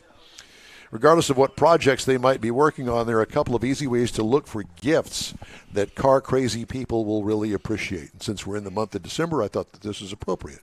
Follow these 7 tips, and you'll likely find the perfect thing. What vehicle is in their workshop? There are 2 sides to this one, what projects they are working on and what is taking up space inside the workspace. The vehicles they work on are typically dear to them for various reasons, and fun trinkets or doodads, for example, keychains with images of that vehicle or low-hanging fruit, so to speak. Cool banners or large prints of their ride. Just ask the year, make, and model. They'll be happy to tell you. Make any shop feel more homey, assuming that they have wall space. I mean, I've always had stuff on the walls in my garage. Yep. You do too? I do, yeah. You're homie. Yeah. Homie the Clown. Well, you got stuff in your studio. You got stuff in your back fence. I've got more stuff that's not displayed. Look around at the vehicles in their garage and what space exists for potential decoration. And you have 2 solid avenues to cool, memorable gifts, even if you choose a neon clock so they know when to come inside for dinner. Help solve a problem. Speaking of solving problems, what does your favorite car person complain about at the end of the evening when they come in from the shop? Lack of space, dirty benches, or gloves that just don't get the job done. All those pain points are gift-giving opportunities in disguise. And I think that I mentioned to Mr. Mars, John Rawson, we're going to get him on and talk about some more Christmas gifts, and I bet you he could help in this department. All those pain points, gift-giving opportunities in disguise, complaints about lack of space or dirty areas and tools might mean that an organizational gift would be appreciated. It could be a simple set of plastic trays in various sizes. Believe that or not. It's a rare DIYer wants to pay a premium for personal protective equipment, snag a premium pair of safety glasses, or buy a custom earplug kit, or a nice set of noise-reducing over-the-ear muffs. Well, I bet you John will sell you a gift card at Gulf Coast Auto Shield to get their car prepped. There's another one. D battery-powered tools are getting downright inexpensive compared to how much luxury they can provide for a DIYer. That's another good gift to get. Who doesn't love a gift that is built or created just for them? Old factory service manuals typically have a really fun line drawings and cutaway diagrams throughout that are easy to scan and put in a nice frame. Mm-hmm. Is that a good idea? I think that's a great idea. Absolutely. Maybe a frame that you make. Make sure to find a manual that applies to the year, make, and model of the vehicle that your favorite person owns. Pull the right page, and the diagram will become an art piece that fits into most homes. buy them a project. If they need another project, you'd think that the last thing a car person would want is another project, but trust us on this one. According to Hemmings, if you want to go full scale, they won't stop you, but a desktop model or tabletop trinket that requires assembly is more what we had in mind. They're buying there. that old Triumph that was in Hemmings for $600. That's a putter together. Oh, there's that. Or, Weld it back together. a model car. Buy a plastic one. Yeah. And put it together. A Revell or something, yeah. Yeah. They still make those, believe it or not. Do you know those things are expensive now? Have you looked at the price of a model car? No. Oh my! When we were kids, they were a couple bucks. Yeah. $5 at the most for a. What are they Mars now? 20 or more? Wow. Scale models, remote controlled cars, or miniature engines. Matter of fact, I've seen some miniature metal engines work that run. Well, they don't run, but they turn. All of the mechanicals in them turn. Yeah, I saw They're that too. pretty amazing, like $100 or something. The old coupon book, John. Write down a few help bleed the brakes coupon. See, here you go. When you're ready to bleed the brakes, I'll come out there and help you. And pump it. Pump it. Mm-hmm. Kathy used to do that with baking. She would give you an empty pie pan with a note. Fill it up at any time. And people would bring their pie pans back to her and she'd make them a pie. That's a great idea. Yeah. Apple, cherry, whatever. Yeah. Put Don on the list for this year. No, you got to have the gift. Yeah. It's got to be a gift, yeah. Jeff gives out Ziploc bags with notes in them. And other things. And other things in the Ziploc bag. Edibles. Okay, there's that. Let's see. You came here looking at this. Likely your loved one is into the type of stuff you find on this website, meaning Hemmings. Why not give them more of that? A Haggerty Drivers Club membership. I mean, there's all sorts of gift ideas that are out of the ordinary that you can either find online. I like the coupon idea. That's pretty good. Mm-hmm. Yeah. Are you yawning again? Have we kept you up? Yep. Apparently. No, I was up late last night. Some of this stuff is pretty good ideas for, when you got a little bit of time. But if you don't have time, so Christmas Eve is on the 23rd. It's a Saturday. And we talked about we're going to do some serious last-minute gifts like, oh, my God, I got to go get something right now. Ideas. Oh, you've got some. Yeah, we're going to talk about it during that program. And we got a white elephant coming up, so could be stuff going on there. Well, that white elephant, that's our deal. That's our deal. Yeah, our Christmas lunch. But it could be car related. You don't know. Really? Yeah, I thought we were going to go to Loopy's. Well, yeah, but never mind. I guess I'm lost.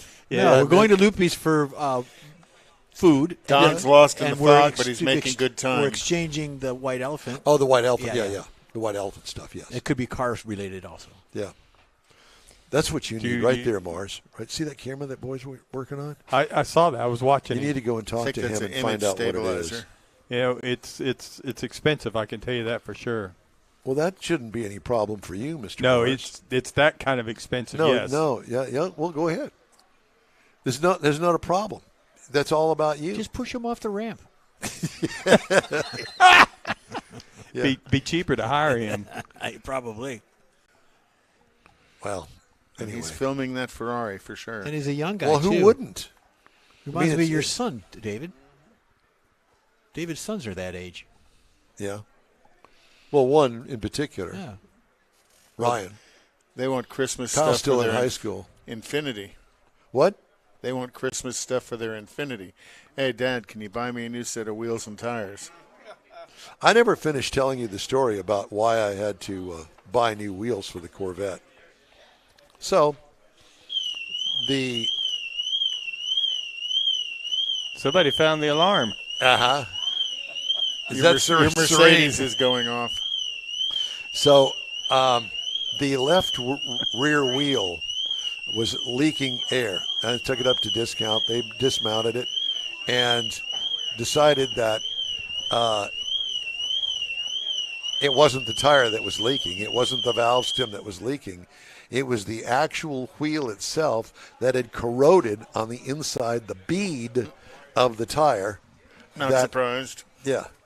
I had no clue. I've never heard of such a thing. Well, I talked to the guy at Cal Chrome. I thought, I'm going to just send him out there. get the wheels fixed, have them re-chromed, blah, blah, blah. Well, as it turns out, that, if you ever watched them put new tires on your rims, they have a wick that they dip in the water and they, right? It's a lubricant. It's a soap. Supposed to be It's a a lubricant. soap, yeah. Well, that moisture gets in there and it doesn't get out, and it has corroded the bead on the inside of the wheels. They seal it in there. So it seals the moisture in there. I didn't think of that. Yeah. And so the way to really do it the right way is use a lubricant. And now I've noticed that Discount is actually using this, looks like white grease, lubricant to remount the tire. But at any rate, it has corroded the wheels. I think the wheels on it are probably, I don't know, I'm guessing 10 years old or so. Yeah. Oh, at least, yeah. And so it's just not worth getting them chromed. So I went and, have you ever tried to find a set of wheels that are what you really want? How do you too many know? choices. How do you know what you want? Because once you start looking at all the wheels that fit your car, you go, oh my God. They're whistling at your wheels. Yeah. How do you know what is attractive to you? But there's so many choices for my Corvette, it's unbelievable. I Right. mean, it's infinity and beyond.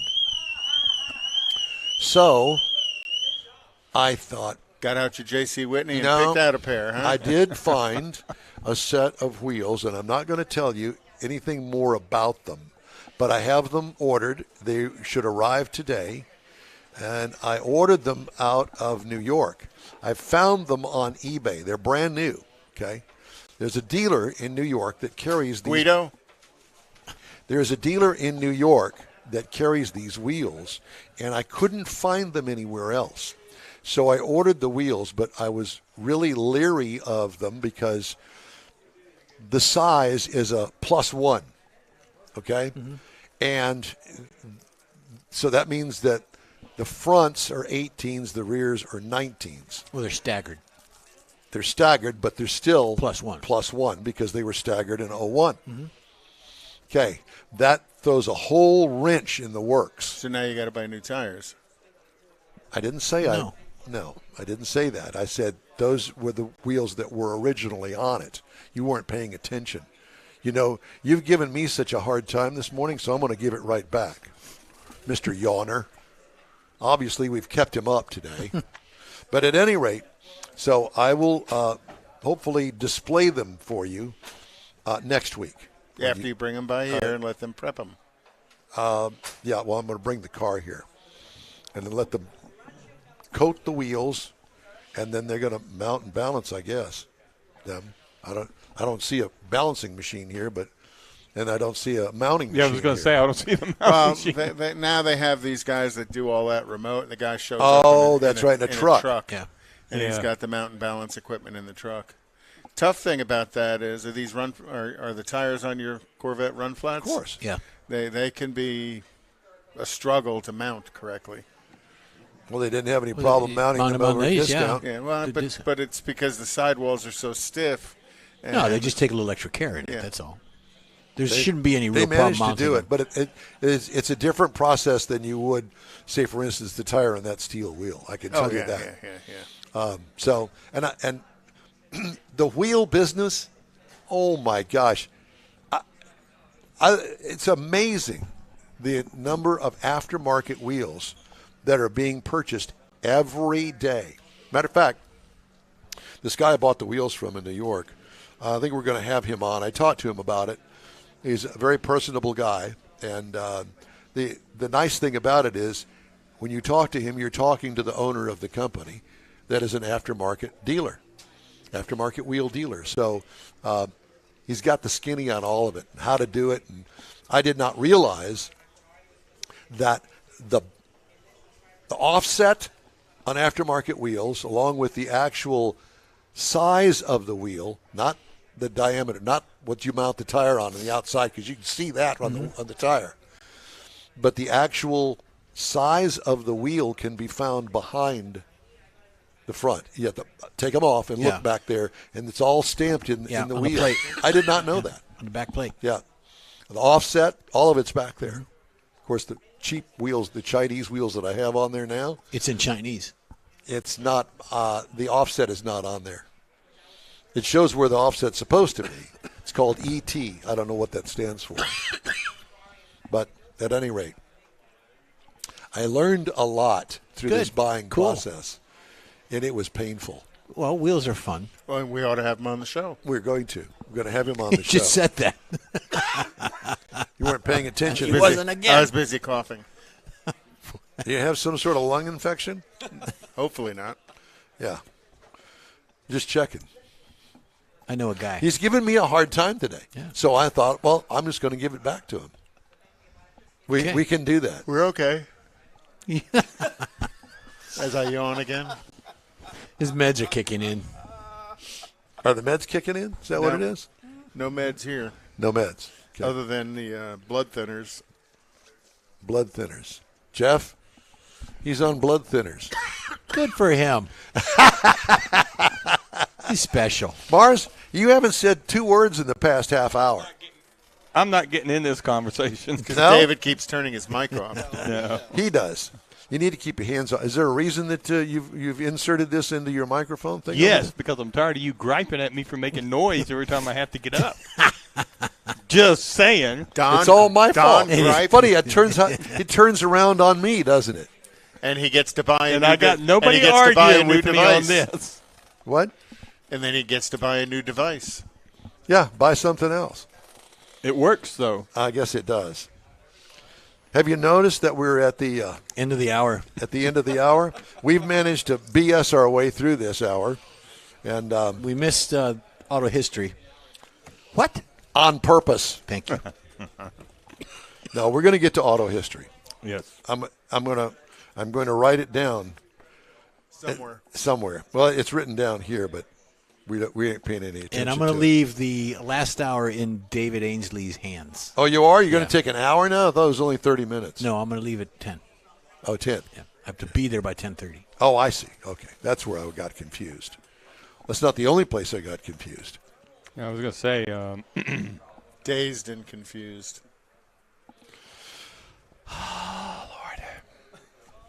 All right. We are coming to you today from the Gulf Coast Auto Shield Car Social, and everybody is here socializing. And we've got another hour some of cool cars come We've got on an by. hour of this show left, and we invite you to stop on by. Do we quite have a a few camera cars out out there, there. Mars? no. Is there a reason? We ran out of time getting set up this I morning. see. Okay. Yeah, well, we got a late did. start at any rate. All right. Time now for a quick break here on the In Wheel Time Car Talk Show. We've got another hour to go. We invite you to stay with us. You own a car you love. Well, why not let Gulf Coast Auto Shield protect it? Houstonian John Gray invites you to his state-of-the-art facility to introduce you to his specialist team of auto enthusiasts. We promise you'll be impressed. Whether you're looking to massage your original paint to a like-new appearance, apply a ceramic coating, install a paint protection film, nano-ceramic window tint, or new windshield protection called ExoShield, Gulf Coast Auto Shield is where Houston's car people go. Curbed your wheels? Instead of buying new, why not have them repaired? How about a professionally installed radar detector? Gulf Coast Auto Shield does that too. Get a peek inside the shop and look at the services offered by getting online and heading to gcautoshield.com. Better yet, stop by their facility at 11275 South Sam Houston Tollway, just south of the Southwest Freeway, and get a personal tour. Gulf Coast Auto Shield is your place to go for all things exterior. Call them today, 832-930-5655 or gcautoshield.com. The original group of Lupi Tortilla restaurants will have you telling your family and friends just what the original recipes mean when it comes to the best fajitas in Southeast Texas. Founder Stan Holt invites you to visit the original Lupi Tortilla near I-10 and Highway 6. Here's the original house that inspired the design of all the rest and the original charm that helped make Lupi Tortilla the go-to destination for Houston Tex-Mex. Speaking of original, nothing can compete with the original lime pepper marinade that everyone will agree makes Lupi Tortilla award-winning beef fajitas the best anywhere. Lupi Tortilla Katy is another location that gives you the same quality and service Houstonians have come to expect at Lupi's. It's located just off I-10 and the Grand Parkway at Kingsland Boulevard in Katy. Find yourself in Aggieland? Head to the Lupi Tortilla in College Station, located just around the corner from Kyle Field. It's a great place to enjoy those famous frozen margaritas before or after the game. Headed east to Louisiana, stop in at the Lupi Tortilla in Beaumont. It too's on I-10. You can't miss it. The original group of Lupi Tortilla restaurants invites you in for the best Tex-Mex anywhere. The In Wheel Time Car Talk Show is now part of the iHeart family. Now you'll have access to 24/7 Car Talk anytime you need a fix. Just download the iHeart Radio app and ask for In Wheel Time Car Talk, and there we are. Be sure to save us in your iHeart library for instant access. No matter where you are, you have the best Car Talk Show right on your PC, laptop, or mobile device and never have to worry about finding us again. Of course, you can always get access to our video and audio streams via InWheelTime.com and your favorite podcast channel, and all of this is free to you. From the iHeart Radio app, you'll not only hear our Saturday morning live show, but the best shows of the past, updated weekly. Never miss a minute of up-to-date new car reviews, pre-owned reviews, Conrad's Car Clinic, informative interviews, automotive news, and the most fun car talk show on the planet. Just download the iHeart Radio app, search for In Wheel Time Car Talk, save it to your library, and with a tap of the icon, you'll be in touch with your favorite Car Talk team. In Wheel Time Car Talk, streaming now on iHeart.com/In Wheel Time Car Talk. It's the In Wheel Time Car Talk Show. Today, coming to you from Gulf Coast Auto Shield and the second annual Car Social Cruise-In. Just ahead, we're going to talk to some of the folks participating in today's show here at Gulf Coast Auto Shield. We're also going to have a car review. Mr. Mars is going to review the Dodge Durango SRT Hellcat that he got a chance to drive, the dog that he is. We're also going to have the Car Clinic and This Week in Auto History. I got to make myself a note here so I don't forget, because I forgot auto history last hour. And I apologize, but I got carried away. I got lost, if you will. So there's that. You got lost? And yeah, me, always. The other thing that I did want to mention, George Skelton sends me a text this morning, says, the Mesquite Smoked Peppered Beef Tenderloin is on its way. Be here next Wednesday. Merry Christmas in Wheel Time. Isn't that nice? That's very Thank you, nice. George. Thank you, George. We really appreciate it. By the way, along with Mike Out of This World Mars, who's not here, King Conrad DeLong, who's not here, Jeff Zekin, who's not here, David Ainsley is here. Just me and you, baby. It's you and me. Again. Together. Again. That's scary. It is scary. But thank you for coming today, David. I know that you probably always had love better being things to do on a Saturday, but Nah, sleep's overrated. yeah. You drove down from Dallas last night and got home at 10 o'clock? That's correct. Man, I'd been dying. Of course, these days I get up at 3:30 in the morning, every morning. I don't know what's happened. Yeah. And old people do. I know that. Thank you for reminding me. I don't need to be reminded because that's just what happens. But, gosh, I can't help myself. And the dog has gotten so used to it, if I don't jump out of bed at least by 3:30, she's over there whining for me to go feed her and take her for a walk at 3:30 in the morning. Feed her at 3:30 in the morning. Yep. All right. Well, when I get up, she knows that it's dinner time or breakfast time. So there's that. So Mr. Mars, I think has found like somebody. he found somebody, yeah. Yeah. There's plenty of people here, and there's lots of guys here. The BMW guys are here. I don't know if this is one of them, but apparently we are going to find out. So, Mr. Mars, why don't you put your headset on and introduce our guest, if you would, please? Well, you are right. This is Omar with the BMW club that's sitting out here. Is it a club? It's a WhatsApp group. You got to put the headset on. There you go. It's a what? It's a WhatsApp group that we, started a couple of years ago. Really? And, yeah. And so you all just decided to go out and buy BMWs together? And no. So I was on the Beamer Post forums. Yeah. And so there's a local forum that you can see in there, like from Houston. Yeah. And, we one thing led to another. Yeah, exactly. So, a couple of guys showed up. They started a WhatsApp group, and I was like, okay, can I join too? And then everyone we knew, would just say, hey, we'll see people posting on there, and if they would say they're from Houston, we're like, hey, we got our group. You guys want to join? And that's how it grew. You know. How many members you got now? We have close to 100 now. Oh Yeah. my God! Yeah. Yeah, Did you have any idea? No, we didn't know we were going to grow that fast. That's crazy. Yeah. And now, if we see like a BMW M3 or M4 or whatever, M5 on the Right. street, sometimes we'll chase them down like, hey, we're part of this group. You guys want to join? And, just grow. Chase them down. I'm sure you guys don't mind chasing each other's down as you're driving around the highways of Houston. So if we're driving down, we'll flag them or whatnot. We're like, hey. Now, are you from Houston? Are you from the Houston area? I am. So I live in Richmond. Okay. Yeah, so in our group, we got folks from all over the place. Sure, I'm sure. From Woodlands to Sugarland, Richmond, Yeah. Katy, everywhere. Yeah. You got anybody from Baytown? No one from Baytown. Not yet. It's too far out. Now that they're have knowledge of the Right. fact that you guys are in existence, you got Yeah. to have somebody from Baytown. So one thing that we do is we have a meet once a month, right? And it'll be like in different locations throughout Houston, right? We'll go to Memorial Park or you know, we'll look for a parking garage somewhere, where we won't get kicked out, right? So Why would they kick you out? Just because it's just a group of cars that they're all the same? Yeah, so we've gone to some parking garages where the security guard will come and like, hey, what are you guys doing here? We're like, we're just having a meet. And luckily they haven't kicked us out because, we're good with words.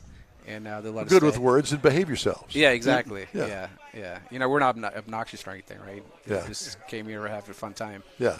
And a bunch of guys with the same interest. Well, it sounds like, any other club. Corvette Club, that's us. I'm not a member anymore of any clubs, but that's the way it has always been. So do you guys group together and go to some of the big events like Coming Here or Coffee and Cars or any of the we other do big sometimes. stuff? Yeah, if there's an event going on. So what we do is usually we'll have like a voting system, and people will tell us, what weekends are free for them, and the majority vote wins, right? And if it lands on a weekend where it is Coffee and Cars, then we'll attend the meet over there, right? So you guys meet up off-site and cruise in together, or just everybody it cruises depends in solo? where everyone lives, right? If everyone lives in, like, for example, Richmond area, we'll all group together and then drive, right? How fun. Well, that's what it's all about. Yeah, exactly. Yeah, and so I have been fortunate enough to be on the Hot Rod Tour of Texas, which is a bunch of hot rodders, Right. obviously, out of Victoria.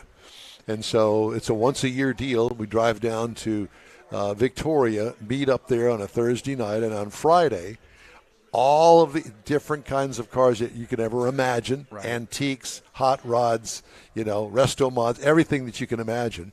And there's 200 cars, and we go on a cruise headed north. It takes a couple of days to get up there. Oh, nice. And it's tons of fun. And you meet people that you'd never normally meet in life because your lives don't cross, Right. And I know that Victoria is an odd place to start a cruise, but the organizers, that's where they live. And so why not? And it's a great place, and How's the drive over there? it's easy. 59 down there. Gotcha. Yeah. And the You're drive down. halfway there in Richmond. Yeah. Yeah, pretty much. Yeah. How are the streets? Are they all straight and you twist and turns? Oh, yeah. We'll get up through the hill country, Oh, nice. this kind of stuff. Yeah, that's what I'm looking for, because Houston is just Flat, straight, flat and just straight streets, Yep, right? yep, yeah. And when you're in a car like this, you want those twists and turns. Yeah, right? absolutely. Yeah. It's tons of fun. Yeah. And we really enjoy it. But it's also the camaraderie too.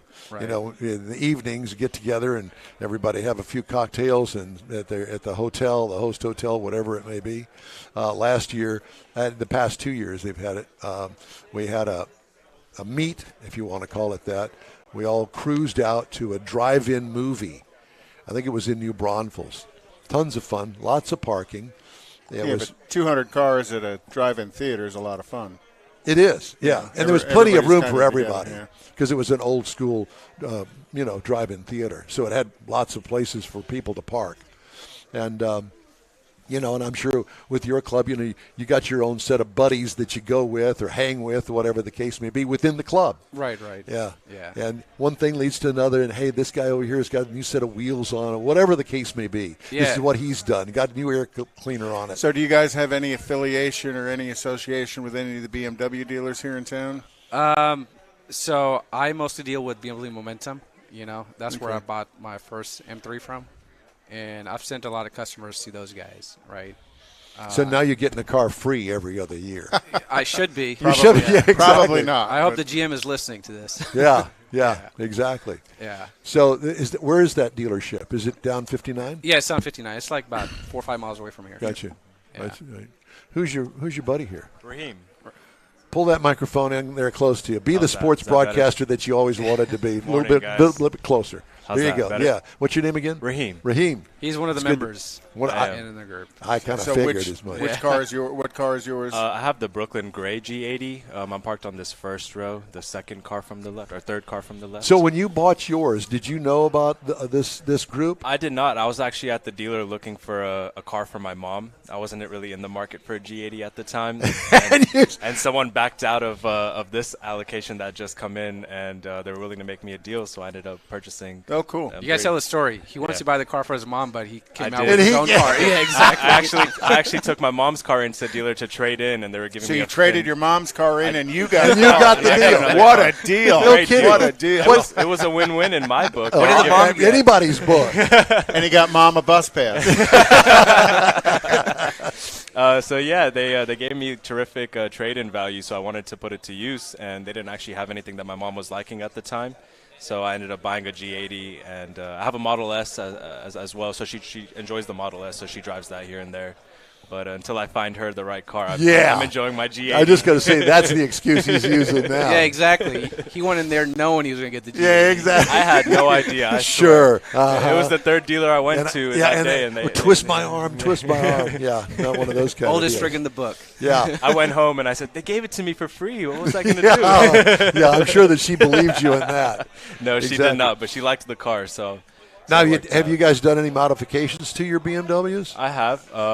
I've lowered mine on adjustable springs, so they kind of work like coilovers, but they're springs. I did a full titanium exhaust and downpipes, and that's about it. How much is something like that cost for your BMW? Is it a straight six that's in it? It's an inline six. An inline six, yeah. And downpipes are probably about like 600. That's all? No, it depends on which manufacturer you go with. Well, they range from 600 to all the way like $3,000 something. Yeah, that's true. And did you do the work yourself? I did not. For downpipes and exhaust, I had a shop install it for me, and the intakes I did myself. Yeah. From front-mounted intakes that kind of come into the kidney grills. I did that myself, and all the cosmetics I've done myself. But the actual exhaust and the downpipes, I don't want to risk leaks and stuff, so I let the shop do it. Yeah.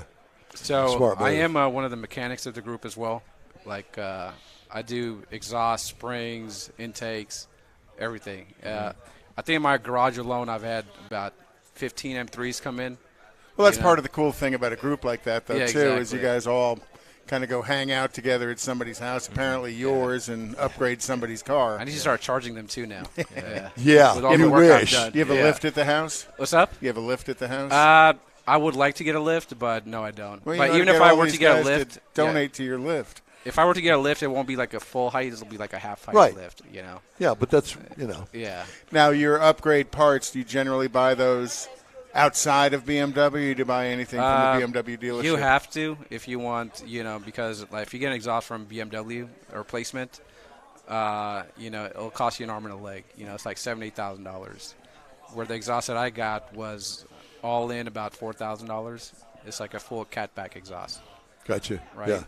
So, I mean, even like if you buy carbon fiber parts from BMW, it's like $2,500, for a piece. When you can go aftermarket for $300-$400. Yeah. When you say aftermarket, there's not a store that you go to. You just buy it offline. Yeah, it's online because there are a lot of vendors out there, selling the same parts, and they primarily all come from the same place, China, right? Right. Yeah. Yeah. Yeah, exactly. Chinese parts for your German car. I know. Yeah, exactly. But that's And the they're way- rebranded, and then based on popularity of that brand, they'll charge you more versus others, right? Yeah. Well, you guys ought to go into if you get a relationship with Momentum, go into Momentum and say, hey, we're such and such a BMW group. Would you guys set up a parts discount for us as a group? So I have gotten discounts from them. It's not significant, where you'll save. Steve Salomon's the parts director there. Go in there and tell him Conrad sent you. See what he'll do. All right. Probably nothing. I'll probably charge you more. Yeah, exactly. There's a 10% markup. That's right. Just for knowing that guy. You know Conrad? 10%. I've probably known Steve about 30 years now. So yeah. Or either that or I'll get banned. Or get banned. That's right.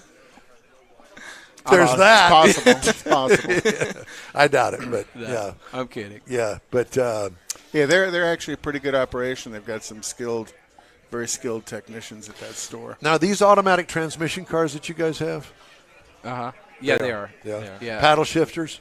Yeah. They are. So the automatic in this version of the BMW is SMG, what do they call it? No, it's Z F8, I believe. Yeah. These are much stronger than the manual counterpart because they can handle much more power, right? Even on the stock transmission. You know, I see people easily tuning up to 750, 800 horsepower. But if you do that on a manual, It's all-wheel. Yeah. All-wheel drive, which is Yeah. ridiculous. Oh, wow. yeah, if you do it on a manual, you know, the Tear clutch the- starts slipping limits, at yeah. 500, you know, something plus horsepower. Yeah. And that's a dual clutch setup? No, there's no dual clutches on these. There were dual clutches on the previous generation, the F80, F82. And they went away with did away with them and stick to the regular transmission now. Exactly. Yeah. Interesting. Yeah. How have you done any horsepower upgrades other than the exhaust and the intake? I personally haven't, but I know a couple of guys that have. With the ECU, it's locked, so you got to send it out to Femto, which I believe are in Russia and, you know, all these other places. Did they go in They there? understand how to get through the Yeah, security they can. of these. Yeah, they can break the code or whatever, right? Yeah, they unlock them and they ship it back, and then you got to go through another tuner to tune the thing, right? But thing What is, a pain. Yeah, it is a. Well, the process is pretty quick now. Like within a week, you'll get the ECU back. Really? Yeah, so it's pretty streamlined. The only thing is, if you get an over-the-air update through the dealer or from BMW in general, Screws right, it up. it'll update it and it'll lock your ECU again. So you got to send it back to them and get it. So most people, they block the automatic updates, right? Yeah. And they even tell the dealer, hey, don't do any updates. Like they'll have a sign on their car because it's unlocked, right? Obviously that voids the warranty, right? But you got to pay to play. Right? Well, and, I was just going to say. Yeah. and it voids any aftermarket warranty you might have on it as well. You know, if Yeah. you buy an aftermarket contract on it, most of those are going to void if you've unlocked the ECU. Yeah. Well, the thing is, I think it's called the Magnuson something law. Magnuson-Moss Act. Yeah, Moss. Yeah. So they got to prove that this modification caused Impacted, the issue, right. right? I mean, usually right off the bat, dealer will deny your warranty, Yep. right? But they have to prove it to you that, you know, this is what caused the issue, right? Like, you know, if you did an engine tune and your suspension goes out, it's unrelated, right? So they can't deny the warranty on the entire car. Interesting. Yeah. Yeah. And you know, I would imagine that engine modifications may affect the EPA stuff. Oh, yeah. Well, it's also they're going to look at it as far as engine mods, transmission failures, and diff failures, axle failures could all be interrelated. Just because what you just said about the other transmissions were good up to about 500 horsepower. Once you exceed that, Yeah. you're finding the weak point in the vehicle. Right. And that's something any manufacturer is going to stand up and Well, I have say, to "No." tell you, I'm a huge inline six kind of guy. That's how I started my hot rodding back in an old Chevrolet inline six-cylinder engine. You know, different intake manifold, exhaust. I did all that stuff, and the torque that you can get out of those inline sixes is truly unbelievable. And the last time I had a press car from BMW, I was thoroughly impressed. I mean, that thing is as smooth as glass. You'd swear that you had a V8 under there. And, I mean, they have done a remarkable job with that inline Well, they've six. been doing it for a long time. Yeah. And plus with the added all-wheel drive, you know, it puts the power down, right? Yep. Like the previous generation M3s, they were all rear-wheel drive. Actually, I had a rear-wheel drive, the G80 M3, and I would easily lose traction on that thing, right? If I floored from, 30 miles per hour, I can feel the rear end, getting loose. But with the all-wheel drive, it's just, stable, right?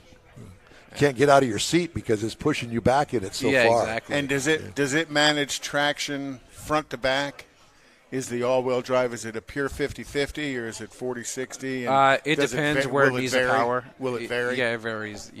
From corner to yeah, corner. I'm not a BMW. Yeah. I don't have a lot of BMW in my head. Right. I mean, the technology has advanced so much, right? Oh, yeah. So. Why did you choose BMW to go be a hot rodder? So, ever since I was in high school, I saw the E46 M3, and I just fell in love with it. Yep. And at that time, I had no job, no money or anything, and I was just, Well, if you own one, you probably don't have any money today because it's all in the car. Yeah, exactly. So, ever since unless you're him. Yeah. Go buy a car from Trading my mom. your mom's car in. Yeah, exactly. Yeah. So when I saw that M3, I was like, man, I got to get one of these. And I knew by the time I was going to get my M3, it won't be the same gen anymore, right? It'll be, 2 or 3 gens later. And then I was going to get the F80 M3, and then I ended up getting married. So I was like, okay, that's off. that. Yeah, exactly. I'm not getting this anymore. Right. And then finally, it's a funny story. It was COVID, and I was trying to get a pool built in my house, right, in the backyard. And the pool prices, they doubled, right? Do I want a pool or do I yeah, want it was a like BMW? over $100K just to get a pool built. Before it was like less than $100K. And then I told my wife, I'm getting an M3.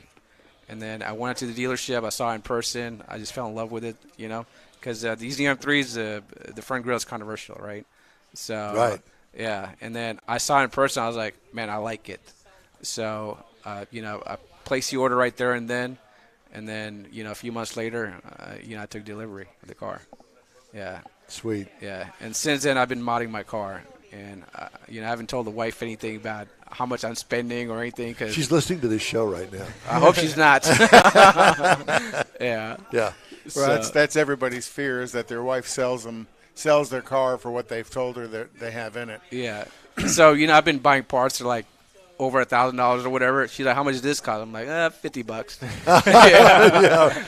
Yeah, that will catch up to you one day. Exactly. They bust my chops because when I buy parts, I just put them in the trunk of the car and she doesn't know about them. Yeah. Yeah. Or what I'll do is I'll just install the day I get them.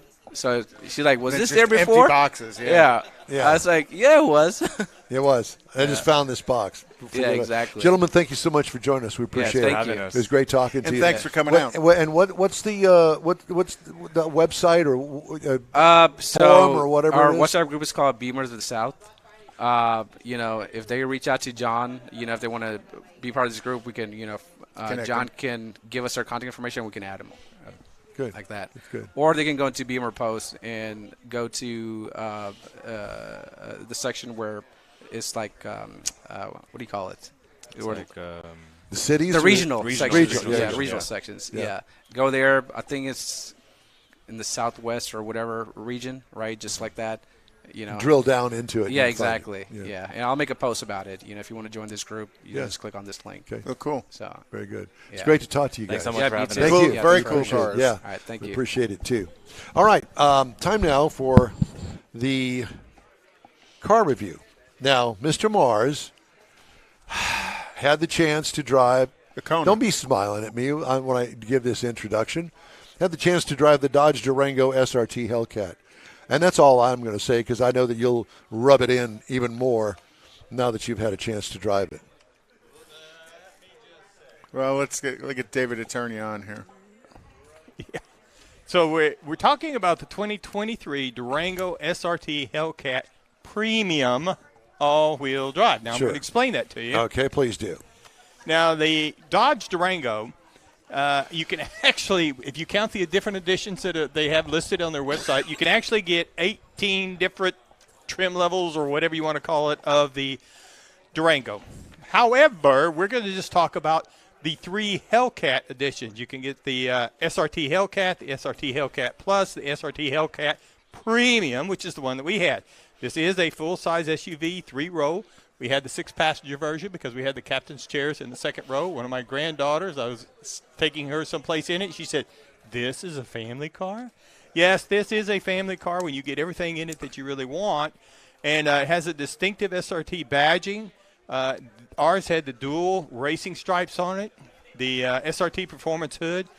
Had projector headlamps, LED daytime running lamps, all that good stuff you're going to find out there. SRT red Brembo brakes, had power sunroof, power liftgate, 20 by 10-inch wheels all By the way 10s. around. Some fatties. Yes. Now, you go to the inside of it, and this is where you're really going to see that could be a family vehicle. Laguna leather seating. Got the high-performance bucket seats up front.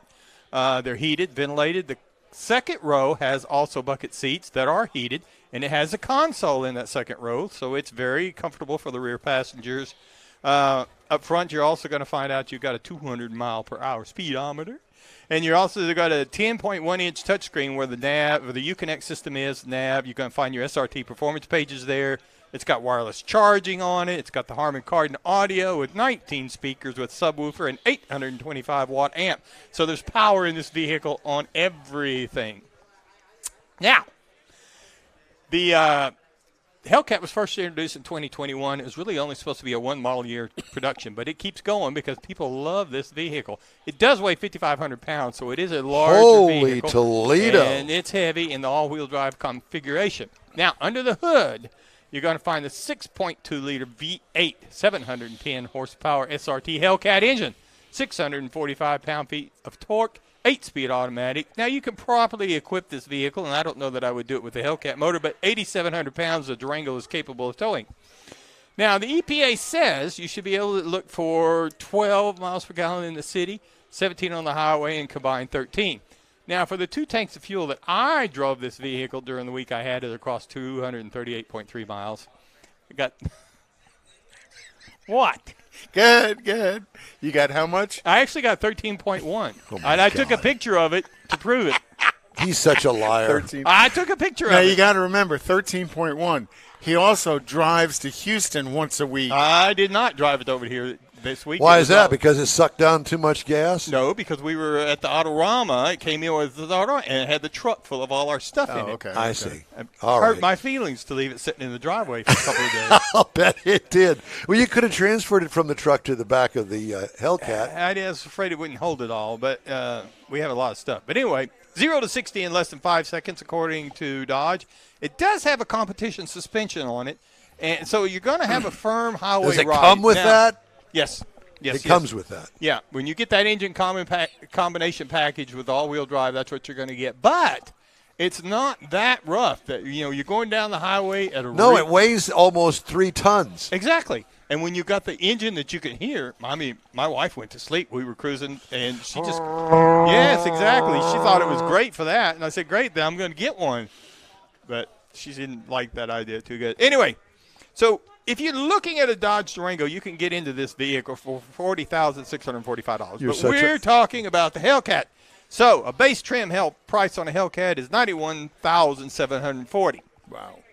Now, you can get the Hellcat for $93,335 and the Hellcat Plus for $99,935, or you can get as tested the MSRP on the Durango SRT Hellcat Premium All-Wheel Drive for $106,420.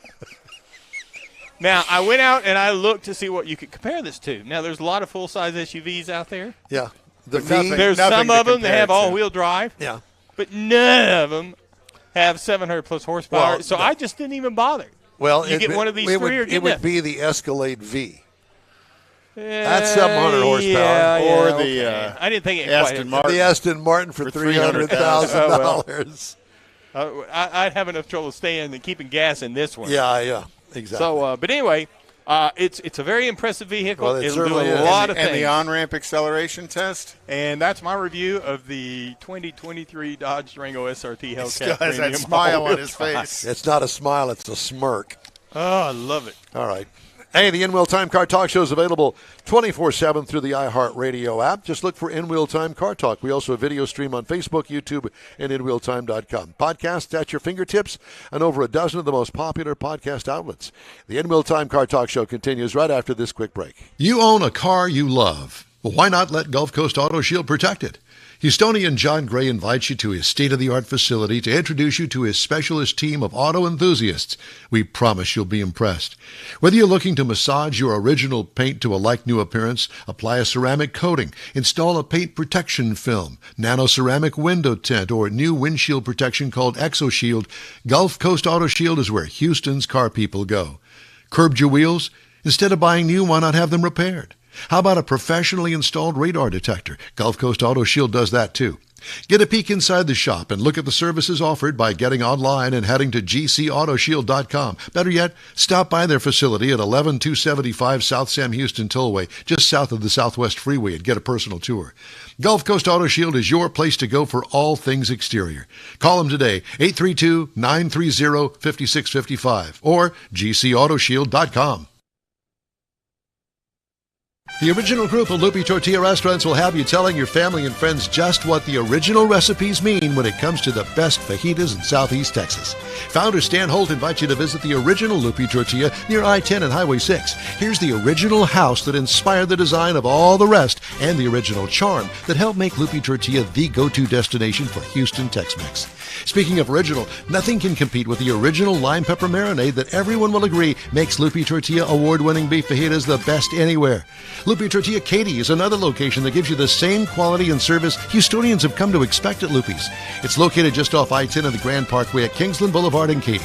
Find yourself in Aggie Land? Head to the Lupi Tortilla in College Station, located just around the corner from Kyle Field. It's a great place to enjoy those famous frozen margaritas before or after the game.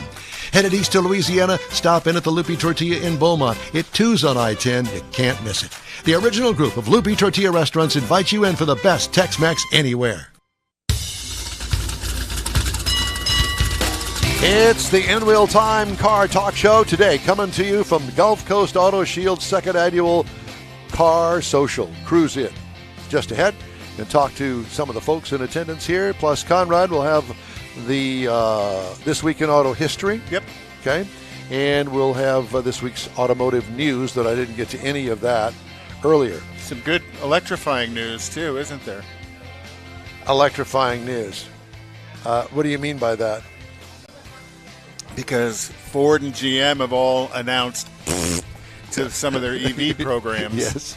Yes, they have. I knew you were going to go somewhere with that. We're not going to spend billions of dollars on battery factories and stuff like that. Yeah, they've cut way back.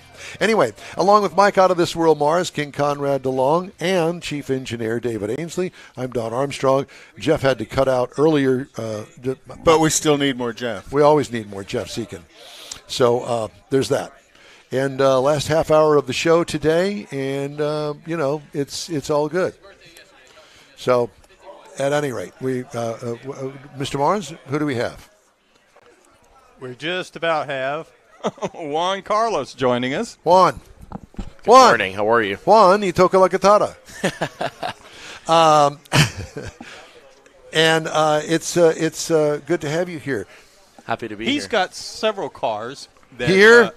No, Did you drive them all here? Just drove one. Okay. Yeah. I didn't know whether you snuck all the rest of them in. Somebody take me home. I'll get another one. No. I wish. Just one. So which one do you have here? Right here today, we have an LX, the new 2023 LX600. LX600. And working on a twin-turbo Audi R8. Oh, okay. And what is an LX600? A Lexus. Did I have one of those? I don't think that's a big SUV, isn't it? Well, they just redid it for the first time in I think 10+ years. They modified again the entire car. So okay, yeah, built on the Land Cruiser platform. Okay, since there's no Land Cruisers now in the United States. Yeah, right. Or for now at least. So how is it? Great, drives well, and for the Houston roads that aren't V8, V6 twin turbo. Twin turbo V6. How many horsepower? I think it's pushing a little over 400. Is this built in San Antonio? This one is no. This one's built over there. Japan. I think so. Yeah, they build a lot of stuff in Japan. Yeah.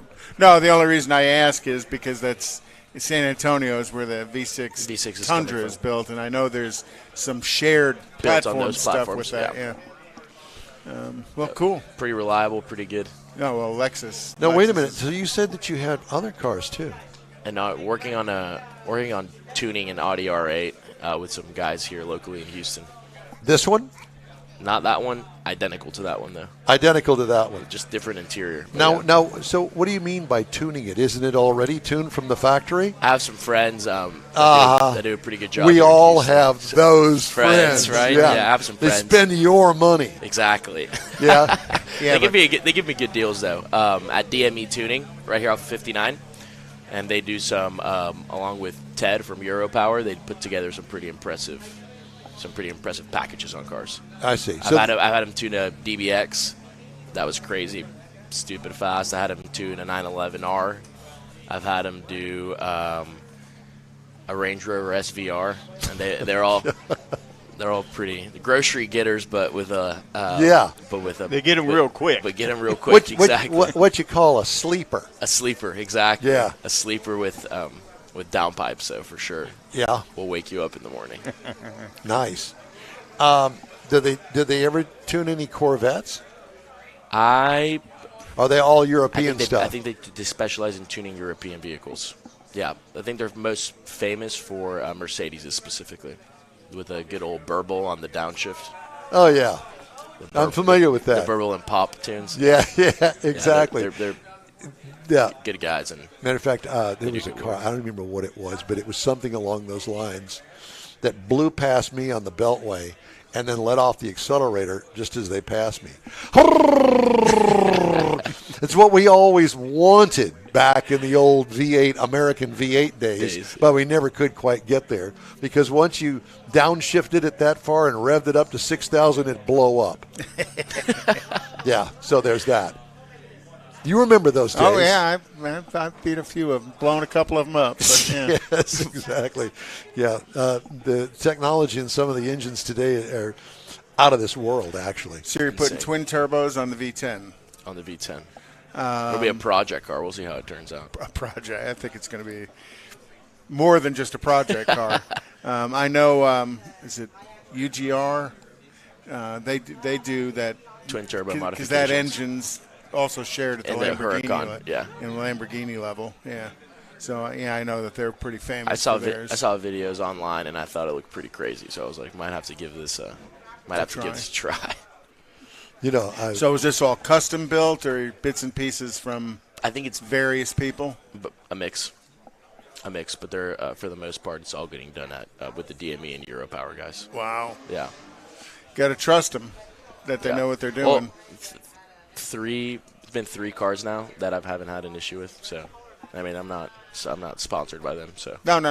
But but you've got a working relationship with them, and you know the quality. The quality, and the biggest thing, I mean, with I guess tunes specifically is, I mean, there's some that are pretty unreliable for your car, and it's not great to tune. But they probably know about that stuff and don't do that on purpose. For sure, they have a good team of engineers that have that build their tunes for them, and they've been working on them for a while and with them for a while. So they've been around for a while. They've made some good movement on social media, and I believe but they really grow through word of mouth referral, which is pretty impressive. Where are they? Right off of 59, 59, and a couple exits after where ABZ Motors is on the right hand side. If you're going from in town to Sugarland, right here, right here. Right down the street. 5-6 minutes from here. Yeah. So what kind of horsepower are they anticipating? Hopefully pushing over 1,000. We'll see. Be a fun car. 1,200, I think. Be a fun car in that all-wheel drive. Yeah, it'll be good. We're moving the rear bumper so you can see the turbos. Oh, okay. So imagine that off, and you see the turbos right there. I've seen that look on one vehicle online. That's where I got the inspiration from. Did you? Yeah. Yeah, I saw that. I thought. But they've done it before on a Huracan, so I was like, well, they can do it on a Huracan. They can do it on. I don't know what car it was, but I thought, wow, as a car guy, I kind of like it. That. Yeah. Right? Yeah. Makes the tires look super wide in the back. Exactly. So you got all that polished stainless steel and all that good stuff hanging out back there. Yeah. And then people who know what they're looking at know what it is. Exactly. Other people are like, oh, that's pretty. And as it heats up, it turns purple. Mm-hmm. All the metal parts, so it looks. Yeah. It's a good look to it. Yes. Yeah. We'll see how it turns out. Make sure to bring it by. Hopefully. So where did you get your inspiration from to get into all of this stuff in the automotive industry? Yeah. Always always liked cars since I was little. Grew up racing go-karts out at MSR Houston. Yep. And always really enjoyed being somewhat involved in the industry. Yeah. Dad was in the industry for a long time. My grandparents were in the industry Really? on the chemical side. So it was kind of a natural. Grew up around cars and had a natural love for them. Every business partner I've had in the work world has been a big car guy, so it's always kind of easy. It's always been got some it's part of the commonality. conversation. Part of a conversation, and it's always been something that I like. A lot of people think cars just get you from A to Z. For me, a car is you spend, especially in Houston, you spend a large part of your day in a car. So for me, it's an experience. It's an experience and extremely important. And more than anything, and just not just because we're here, but protecting your car is super important. You know, I see all these cars that get taken to dealerships, and I can get a good deal on them because they have all these chips on the front of the car. And exactly. So no, for sure, I think cars in America's most Americans' second largest asset after their home. So I think it's for sure. It's like when you go to the doctor, he tells you to buy a good bed because you're going to spend a fourth of your life in bed. Well, you're going to spend a tenth or an eighth of your life in a car. So might as well try to get a comfortable one. So have you taken any of your cars out to any of the TX2K events? I have not. I probably will have to do that shortly. I have a buddy that has a very modified GT500, and him and I are trying to put maybe a little project car together to take out there. Yeah, they through the years they've had some pretty fun Based stuff. on what you've said so far, I got a feeling that's not a little project. It'd be a big project with big horsepower. A big project with big horsepower. Yeah. And probably a lot of time too. But And we'll a lot of time, yeah.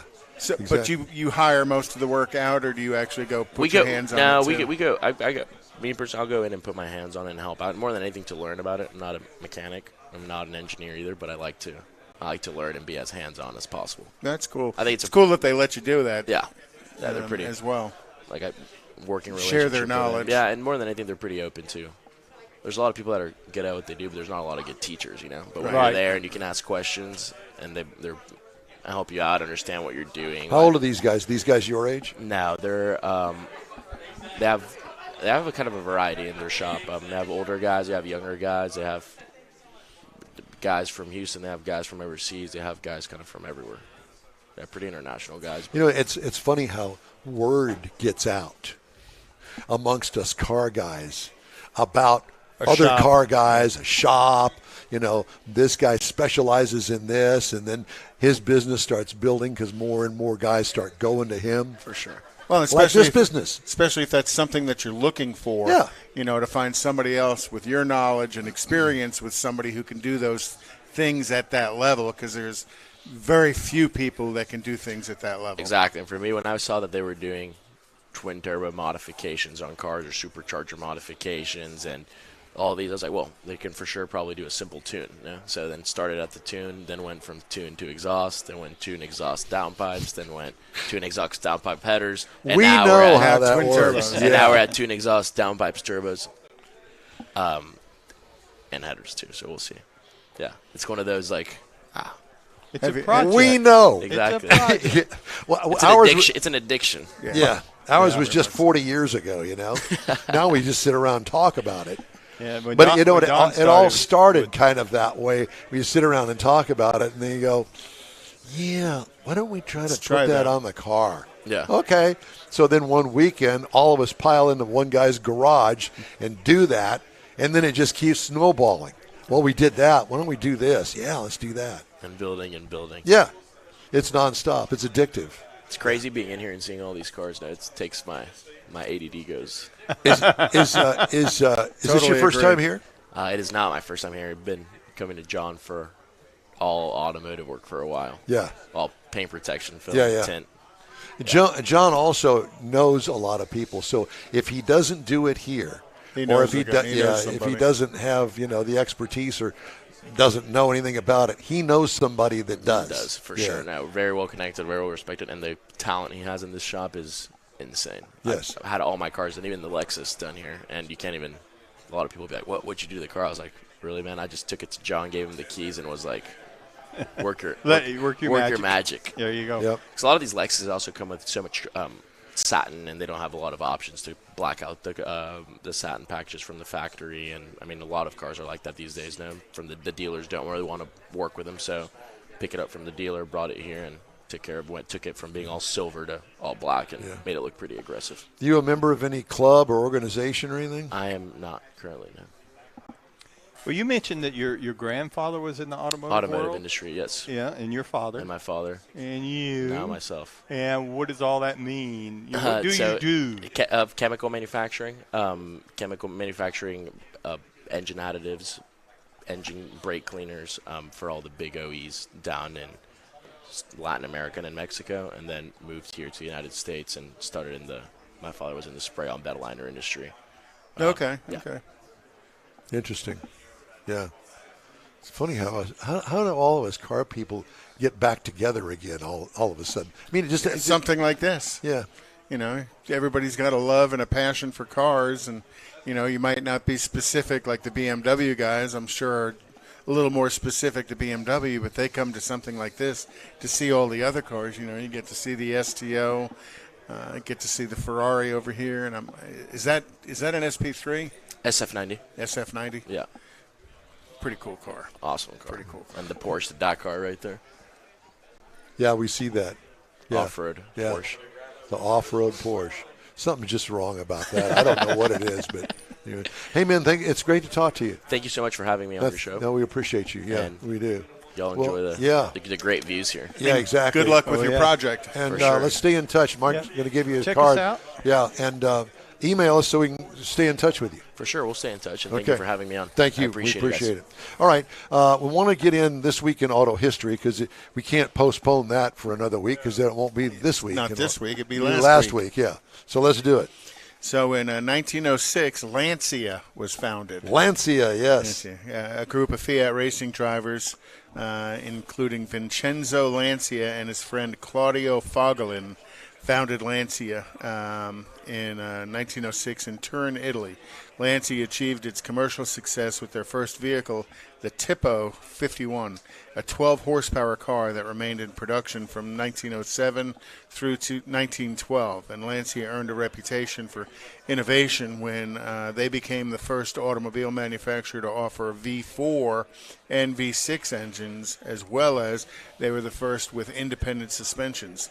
By the end of the 60s, Lancia was in financial trouble, and Fiat came in to help take them over, and they were accepted by the Fiat Corporation, and that reorganization put Lancia back on track, literally. Lancia was probably pretty well known through the 60s and 70s for their rally cars and their Group B rally cars, and the Lancia Stratos, which is a stunningly beautiful car. And a rally winner for that. In 1960, the last DeSoto rolled off the assembly line. Thank you, God. In Detroit, Michigan. What year?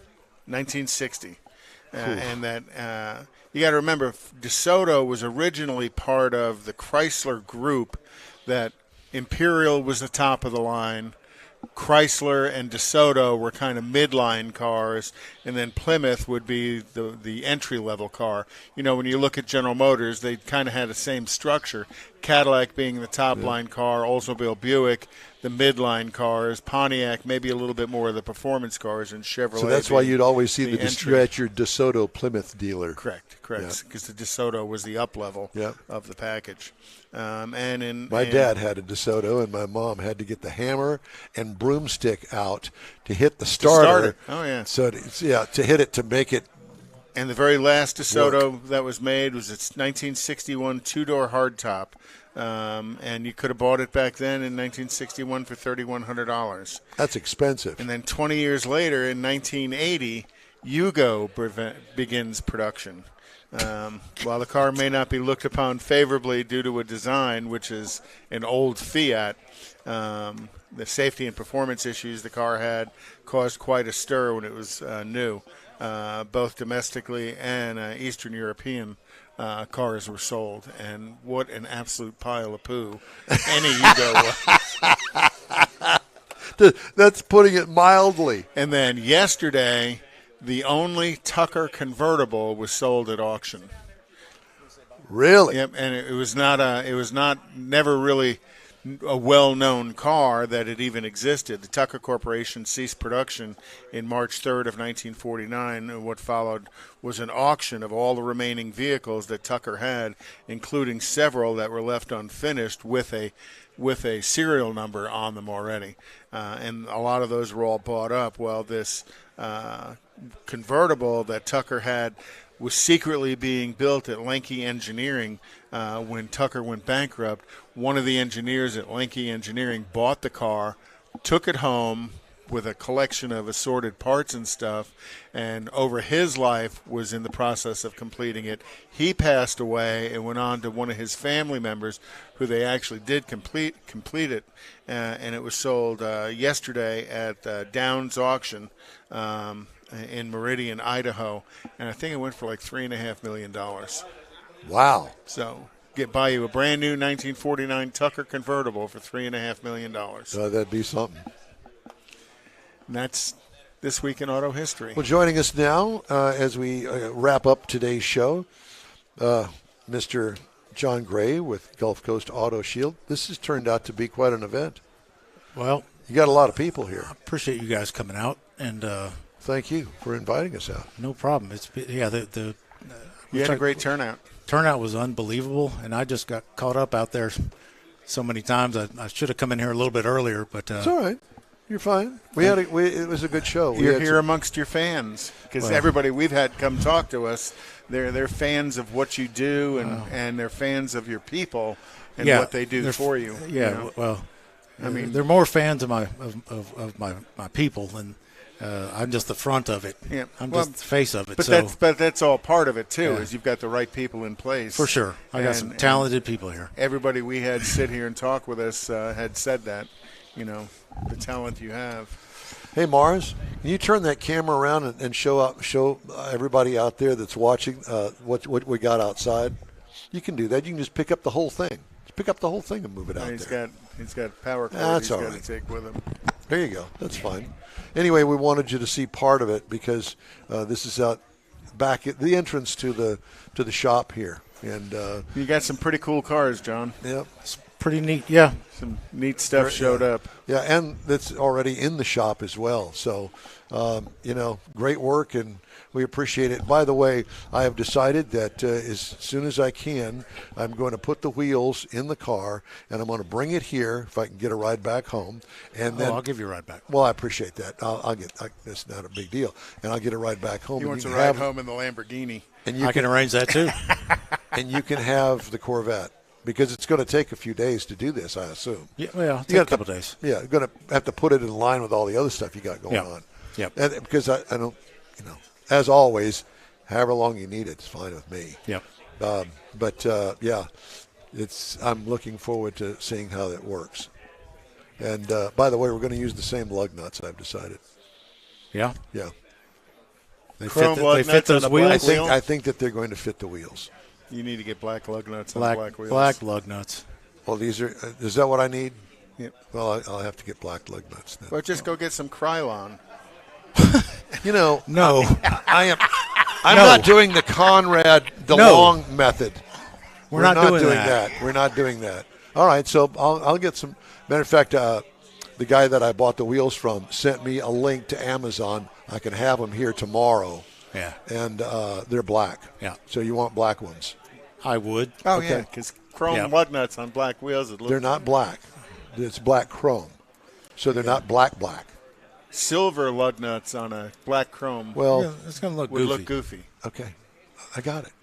I was going to wait until I had them all mounted up to see how they looked. Maybe you get John to put the red pinstripe on. No, I don't want that. I don't want that. You just need to stay out of this part of the conversation. The pink pinstripe. You are not doing anything with my car. Nothing. No suggestions, nothing. Because I know what happens. He gets involved in it, it'll be in the garage with a trunk full of crap that doesn't run. Right. Oh, wait, I'm the guy who found your help fixing your air conditioning system. James Bragg. You did. Back then. Yep. Today, we're out. But at any rate, Gulf Coast Auto Shield, and is this considered the West Sam Houston Tollway or the South Sam Houston Tollway? South Sam Houston Tollway Parkway West. Yeah. Yeah. Okay. And Because it really doesn't go that way, but I get it. There's a dividing line, and it's not. You'd think it'd be the Southwest Freeway. It's not the Southwest Freeway. Yeah. It's this side of the Southwest Freeway that it changes from the west to the south. Right. And I don't understand how they did that, but whatever the case may be. And this is location 1 of soon to be 3. Yes. Cool. Yeah. So call John. Get more. What is the phone number here? Shoot, I got to look at my business card. He doesn't. Hang on. John. Thanks, Don. Oh my God! I'm so sorry. used to. Put him I'm on the so spot. used to giving out my personal cell phone number. Well, that's okay. Well, we can do that too. 832-930-5655. Okay, thank you. Sorry, I didn't mean to put you on the spot. Nope. I just. Thank you, Yeah, I boys. guess the number that I call you on my automatic dialing thing contacts is your personal cell. Yes. Okay. All Don knows. Call John. That's that's your number. Exactly. Well, we appreciate all that you've done for us, and we love the truck. You've done a marvelous job on the wrap that's on the in-wheel time machine. So You had a great turnout today. Had a great turnout. Really good turnout. Yep. Good turnout. My pleasure, guys. It's Yeah. I really enjoy the relationship. Thank you. Yeah, we do too. Thank you. As we finish up today's show, we're going to have what are we going to have? We're going to have a white knuckle sale. Well, no, it's some sort of a deal that we're going to exchange presents or something. Oh, that's on the 16th. Yes. That's on the 16th. The white elephant. According to And then, the ladies and then auxiliary. George is sending us a Christmas gift. It arrived this week, so we can have that for next week. Yep. So it's the Christmas season to be merry. Yep. And Mary who? I don't know. Next week, we got Rochelle Salinas is going to join us. We're going to be talking Houston Automotive Show. The Automotive Show. Well, Yeah, we yeah, call yeah. it the Houston Auto Show, but okay. I'll Yeah, go yeah. with Automotive. I got it. And Jerry Emmons is going to join us, and we're going to be talking about their recent Wins on the wins. NHRA Tour. Yeah. He was now that the season's over, he's pretty anxious to be talking to us. Oh, I yeah. think. Well, yeah. No doubt. He had another good season. All right. Well, it's time now for a quick break, and we're going to wrap up today's show, believe it or not, here in about 3 minutes. So stay tuned. We'll tell you about next week's show as well, here on the In Wheel Time Car Talk Show. You own a car you love. Well, why not let Gulf Coast Auto Shield protect it? Houstonian John Gray invites you to his state-of-the-art facility to introduce you to his specialist team of auto enthusiasts. We promise you'll be impressed. Whether you're looking to massage your original paint to a like-new appearance, apply a ceramic coating, install a paint protection film, nano-ceramic window tint, or new windshield protection called ExoShield, Gulf Coast Auto Shield is where Houston's car people go. Curbed your wheels? Instead of buying new, why not have them repaired? How about a professionally installed radar detector? Gulf Coast Auto Shield does that too. Get a peek inside the shop and look at the services offered by getting online and heading to gcautoshield.com. Better yet, stop by their facility at 11275 South Sam Houston Tollway, just south of the Southwest Freeway, and get a personal tour. Gulf Coast Auto Shield is your place to go for all things exterior. Call them today, 832-930-5655 or gcautoshield.com. The original group of Lupi Tortilla restaurants will have you telling your family and friends just what the original recipes mean when it comes to the best fajitas in Southeast Texas.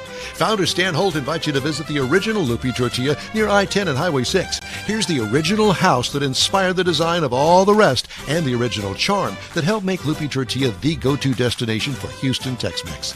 Speaking of original, nothing can compete with the original lime pepper marinade that everyone will agree makes Lupi Tortilla award-winning beef fajitas the best anywhere. Lupi Tortilla Katy is another location that gives you the same quality and service Houstonians have come to expect at Lupi's. It's located just off I-10 and the Grand Parkway at Kingsland Boulevard in Katy. Find yourself in Aggie Land? Head to the Lupi Tortilla in College Station, located just around the corner from Kyle Field. It's a great place to enjoy those famous frozen margaritas before or after the game. Headed east to Louisiana, stop in at the Lupi Tortilla in Beaumont. It too's on I-10. You can't miss it. The original group of Lupi Tortilla restaurants invites you in for the best Tex-Mex anywhere. The In Wheel Time Car Talk Show is now part of the iHeart family. Now you'll have access to 24/7 Car Talk anytime you need a fix.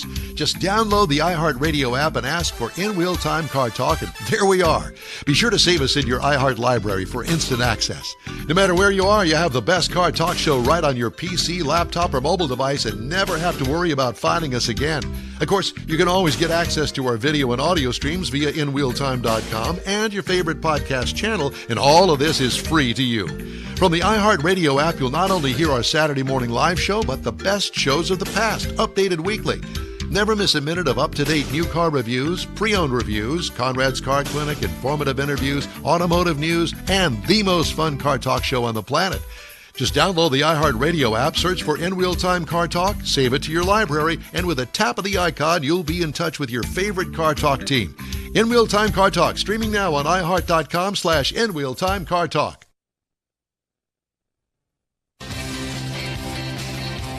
Well, that's it for this week's In Wheel Time Car Talk Show. Here's your invitation to follow us on Facebook. Give us a like, tell your friends about us, and share our stuff. We'll keep you posted on all things automotive all week long, including new car reviews, upcoming events, cruise-ins, racing, and car, truck, and SUV goodies. Hey, when you need a car fix during the week, you can find the In Wheel Time Car Talk Show 24/7 via the iHeartRadio app. We live stream the show on Facebook, YouTube, and on InWheelTime.com every Saturday, 8 to 11 Central. Daily 30-minute podcasts available on your favorite streaming provider. There's a new episode every day. The In Wheel Time Chief Engineer is David Ainsley. Our Marketing Advertising Advisor and Video Technical Director is We Need More Jeff Zekin. The Booking Agent and Acceleration Tester Mike Mars. Mr. Know-It-All, his royalty, King Conrad DeLong. Fader, Twirler, and Chief Engineer David Ainsley. I said that already, didn't I? I'm Don Armstrong. Thanks to Gulf Coast Auto Shield proprietor John Gray for all that he does for us here at In Wheel Time. We hope you'll join us for another live award-winning production of our show next Saturday, December 9th, 2023, on all of our In Wheel Time Car Talk outlets. Have a great weekend, and we hope you'll join us again soon. Bye for now.